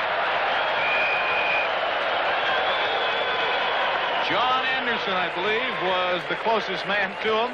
Very close, in fact. Only a 29-yard punt, too. A lot of bodies in there close. I think you're right, though, with John Anderson, number 65, who was staring him in the face. Don't hit him till you see the whites of their eye. 6:25 remaining, fourth quarter. Lions bench anticipating good field position, hoping to get a point, hoping to win the ball game. Ottawa, of course, would like to win, but they already have first place cinched. They're certainly not going to just lay down, though. Jim Cood, they're checking over at the Ottawa bench. Keithley pitches. John Henry White cuts back against the flow. Now has some running room and very close to the 45-yard line for a pickup of 9 yards. Very interesting play here. The Lions pulled the whole right side of their line. You see Blaine and Simpson, 68 and 66. Ricky Ellis, the tight end, also pulled. So John Henry White turns back and gets behind Simpson there for a moment. Finally turning it to the outside and picks up almost 10 yards. He's now had 4 receptions, but John Henry White starting to contribute a little bit on the ground, too. 4 carries, 20 yards now. High formation backfield, 2nd and inches. Keithley goes straight ahead himself. So they have a first down, and they're also got the clock going on their side. 5 minutes, 15 seconds remaining. Well, I'm happy to report that Jim Cood, who injured his knee, apparently isn't too badly hurt. They feel that it's just a bruise, nothing torn. He's walking on the sidelines now, as you can see, and I think he'll get back into the game. Well, that is good news for the Ottawa Rough Riders because they didn't want to have to play Jeff Turcotte, number 67, who's normally the starting tackle on the other side. Got a shoulder problem. That is Larry Key, who will have 5 more yards to add to the total of the BC Lions, which has now gone over the 100 yards for the night in rushing. Big John Blake leaves the huddle. Ricky Ellis, number 71, the smaller tight end, comes back in. Key is up to 78 yards on the night. This is 2nd and 6. Keithley, there is the blitz. They pick it up. Now Keithley's in trouble and goes down. I tell you, they brought almost everybody. And you see Gary Sands' helmet because he really got wrapped. Couldn't find a receiver. In this situation, you really have to find him quick. You saw John Henry White picking up Brad Carr there, the linebacker, but Carr finally does make the sack on the play. We have an injured Ottawa Rough Rider again, and it is Carr that's down. That is really a big play as far as the Lions are concerned because it moves them back out of Lou Pasaglia's field goal range, which they desperately need with 4:12 remaining in this tied ball game. Well, there's football out here in Vancouver tonight, but coming up in Vancouver, very important for CTV, Skate Canada 78. Highlights of all the events on Sunday, October the 29th, 9 to 10. That is Pacific time. Also on that date, we'll be in the Commonwealth Stadium to do the Saskatchewan Rough Riders against the Edmonton Eskimos. Will it be the last game for Ron Lancaster? Lou Pasaglia, 17 all-time. Low snap. Pasaglia gets a fair kick away. Comes down to Nelms, 22. He is popped out of bounds. Right at the 15-yard line. Frank Oliver, number 17, is there to push him out of bounds. And let's see if Ottawa can go down the field. A tie doesn't help BC as far as playoff hopes are concerned. 35-yard punt there by Pasaglia, not one of his better efforts. 5-yard return. It'll be up to the BC defense. We mentioned a low snap. Watch the bounce. Bucky Dent. He's a good athlete, though. Didn't have any problem at all filling it. Might have set his timing a bit. You're right. That's Mike Murphy. He just bowls people over and has about 7 yards. Out to the 23-yard line. Watch the job that Charlie Brandon, the left tackle, does on middle linebacker Sam Britz. As a matter of fact, 2 or 3 people get a piece of Britz, number 45, but it's Brandon, number 61, who really puts him on his back. And Doug Carlson, 28. The replacement for Devin Ford is in there to make the hit. Big play, 2nd down, 3. A lot of motion. Pitch out. Right into the hands of 28 Richard Holmes. The Lions are there. The score, 17-17, and the CFL on CTV continues in a moment.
Grady Cavness comes up with a big defensive play for the Lions on 2nd down as Holmes takes a quick pitch, and Cavness is there almost before the ball. Ottawa will have to kick it away. BC should get good field position if they don't fumble. Good kick. High. Comes down to Hinton at the 50. Gets inside. Runs into traffic. Goes down across midfield. So the Lions get the last gasp. 2 minutes, 38 seconds before the end of the ball game. 53 yards separates them from the Ottawa goal line, which they must carry the ball over or kick it over. There's some discussion going on. Peter, Grady Cavness, the captain of the Lions, is out talking to the officials who are now holding a bit of a conference on the playing field. I don't know. It's a flag down. What the penalty was. Not talking to either one of the captains. They're having a conversation among themselves on a very, very important point in the football game as far as the Lions are concerned, a point in the season as to how this penalty may come out. Well, the Ottawa defensive unit is staying out, and Kunik is staying out, so they aren't going to kick again. Could have been a clip. Let's wait and hear from Bud Ulrich, number 50. He's coming over to talk to somebody now. I have no idea what this confusion is all about. Back to the scorecard. I think maybe we're checking the clock now. That's the timekeeper. Couple of players thrown out of the ball game for rough play. Goal 63. Don 64. Don Smith hasn't played that much. Now he gets himself thrown out. Number 64. There he is. Of Ottawa. See that confrontation. 63. Goltz of BC. They exchanged something that got him thrown out. Well, it's not any penalties in any respect, and the Lions will take over the football at Ottawa's 53-yard line. They've got to get at least 1 or 2 first downs to get into inside Lou Pasaglia's field goal range. 2:38 remaining. But he could punt it in for the single point also, Frank, and you can bet that they'll have Kunik in the end zone to kick it right back out if that's what happens. Could be an exciting finish. First down at the 53. Jerry Taggy back in the ballgame. Hands to Larry Key. Key gets outside. Good effort for the first down. Boy, good call, Peter. That was just a super effort. Larry Brune just manages to stop Key as he takes the ball on his draw. Wide open hole. Good block by Al Wilson on Widger, the middle linebacker. Just gets a piece of him, but Key stumbles forward for another 4 yards to pick up a first down at the Rider 41-yard line. Now we've got coaching signals coming from the Ottawa bench for the defensive unit. First down for BC. Taggy stays in. Long count, hands off to Larry Key, the other side. Here we go. Good hit. Key stays up. He'll have 7, maybe 8 yards. Larry Brew, number 21, really stood him up. Well, he stopped him in his tracks, Peter, but once again, Key recovered. Watch the hit that Bruin 21 puts on Key. Really jarred him loose, but he's a real scrapper. He's now getting close to that 100-yard mark for the ball game tonight, and it looks pretty certain that if Larry Key stays healthy in the last couple ball games, he's going to easily go over 1,000 yards. He only needs another 50 yards or so. 47 to be exact. He has 97 in this ball game, 953 total. He'll join Mike Strickland in that category if and when he gets there. There's Key again. He won't have many there, but he might have enough for a first down. I like him. Runs hard. And hangs on to the football. That's the first down for the Lions with the cheering here in Empire Stadium. It's for the return of Jerry Taggy into the quarterbacking spot for the Lions. And a bit of a surprise. Gary Keithley's actually moved the ball club fairly well, but Coach Vic Rapp wants his veteran Taggy into the ball game in this critical situation. Keithley, of course, was shaken up in the last sequence. And that might have been the reason. That's John Henry White, and he's just tripped up at the line of scrimmage. Number 53, Brian Hedges, gets him. Just didn't look like he might bust it up the middle for a few. He does get 4, making it 2nd and 6. White has added 24 yards to the rushing attack of the Lions. Well, this is a big play because if they don't get the first down, it's guaranteed Pisaglia will try to kick it through the end zone for the single point. Taggy would have said, don't drop the ball, fellas, whatever you do.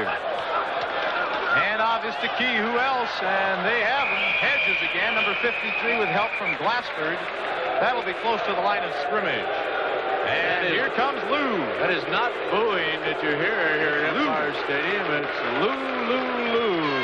He's coming in with a kicking tee, so obviously the Lions are going to go for a field goal. I think that's why they ran that play, to get the ball over into middle of the field, or as close as they can. They've got it in a perfect spot for Lou Pisaglia. The kick attempt should come from about the 34, 33-yard line, well within Pisaglia's range, obviously. And the big thing is he gets the distance. Even if he does miss it, a single point would put them ahead. Well, it could be the whole season, depending on this one right here. You can see the kicking tee. That's where Taggy will place the ball. Pisaglia hits it. It is good.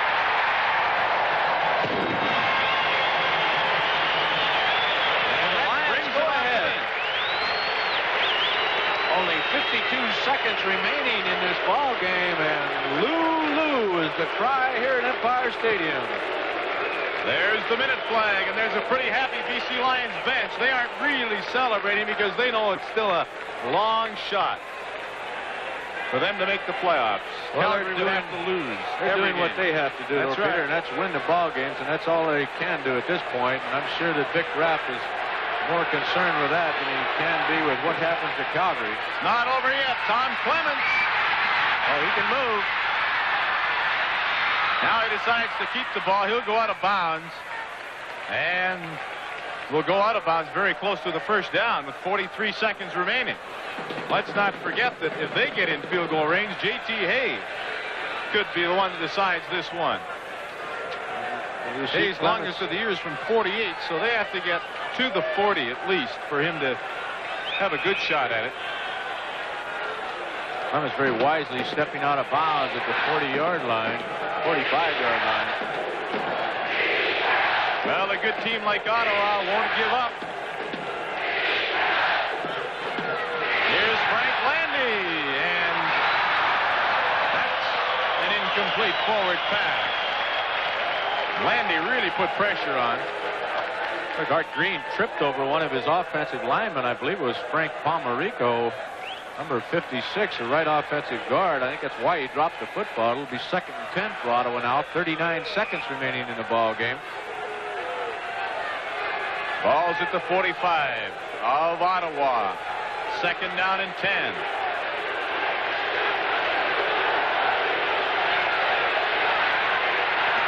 Clements, safety valve. Mike Murphy.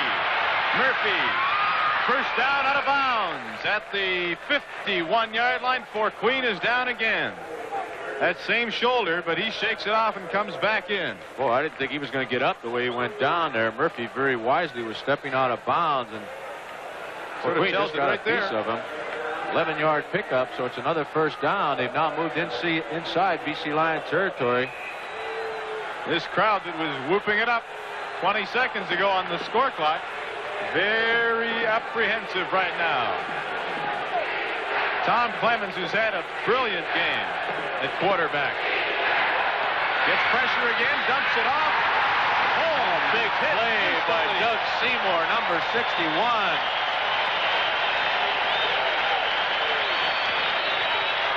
Seymour almost seems to be laying for this screen pass to the outside. You see him there on that right defensive end spot. He reads screen almost immediately as Richard Holmes just slipped to the outside, and a big defensive play by Seymour. They need another one. Flag goes down. Glenn Leonhardt, who's in there on the defensive line after the ejection of Rick Golt, seems to think it's against Ottawa. Motion call against the Riders. I think it'll obviously be declined because it'll create a third down and about 20 yards, 18 yards, as you see on the scoreboard here with 22 seconds remaining. And this is it for the Ottawa Rough Riders. They've got to pick up a first down here. George Brancato looks on from the sideline, knowing that he's going to go, hoping that Tom Clemens can come up with the play that'll bring them 20 yards, which is what they need for a first down exactly. I think they might be looking for Gabriel once again. I think Freddie Fleming will be. He's caught 8 for 96 yards in this ball game. Gets the drop, fires a wobbler up the middle. Fort Queen knocks it down.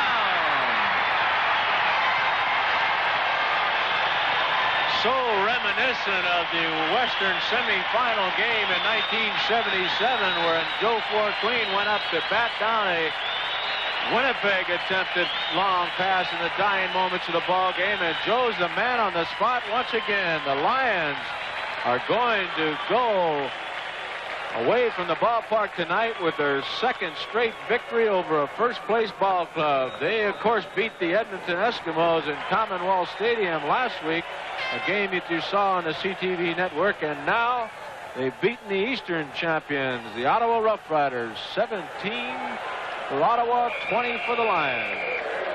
Jerry Taggy steps down and takes the 2-yard loss. Very happy to do so. He'll also let the clock run out on this next play and do the same thing. And a very joyous BC Lion bench, whooping it up. They turn around. What a game for that number 11, Larry Key. The time has expired. Taggy will bend down. There's no hitting that goes on there. The gun goes. And the score, the final score, the BC Lions 20.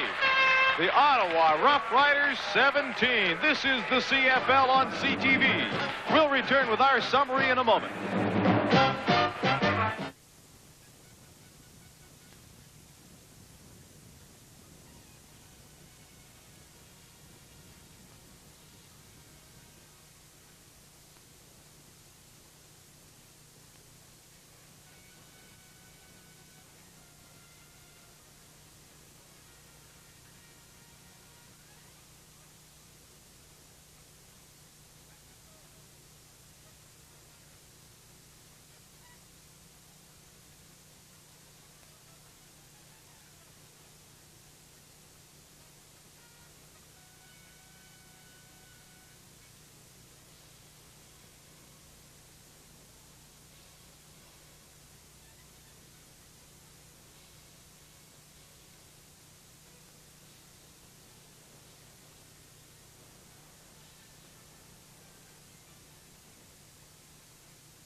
Well, what a happy band of BC Lions. They kept their playoff hopes alive. And on either side of me, two running backs who both had great games.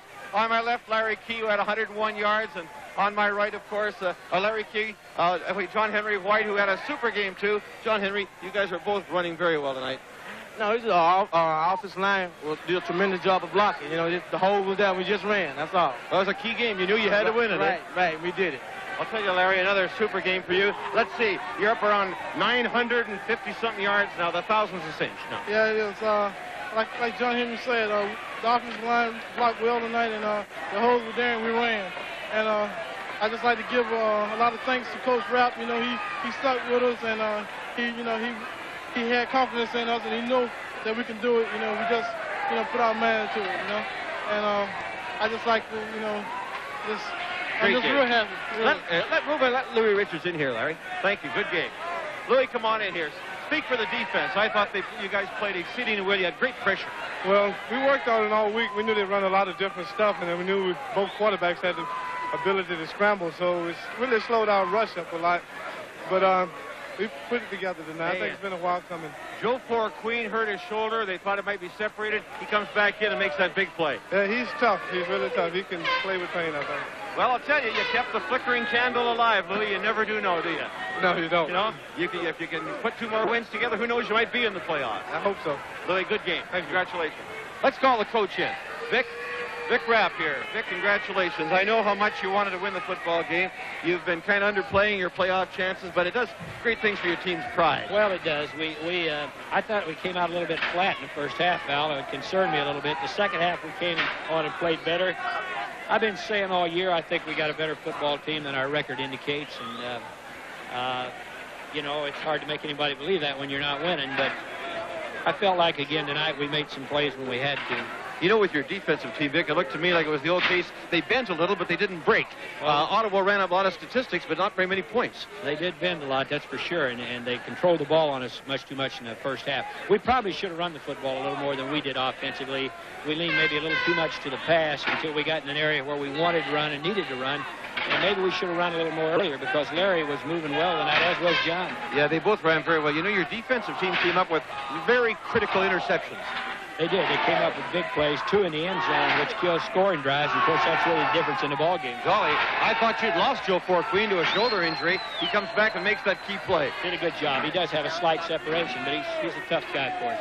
Tell me now, Vic, I guess you have to do the old cliche, a game at a time now. Right now, you have to sit back and say, okay, Hamilton, do your thing, eh? Yeah, well, we want to make the playoffs.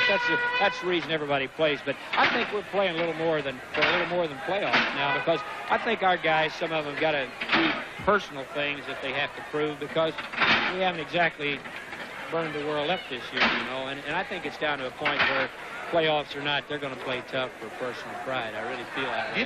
Do you think there's an advantage playing a team that had first place locked up? Do you think they didn't seem to let up a lot? They wanted to win. They haven't beaten you guys in years. Well,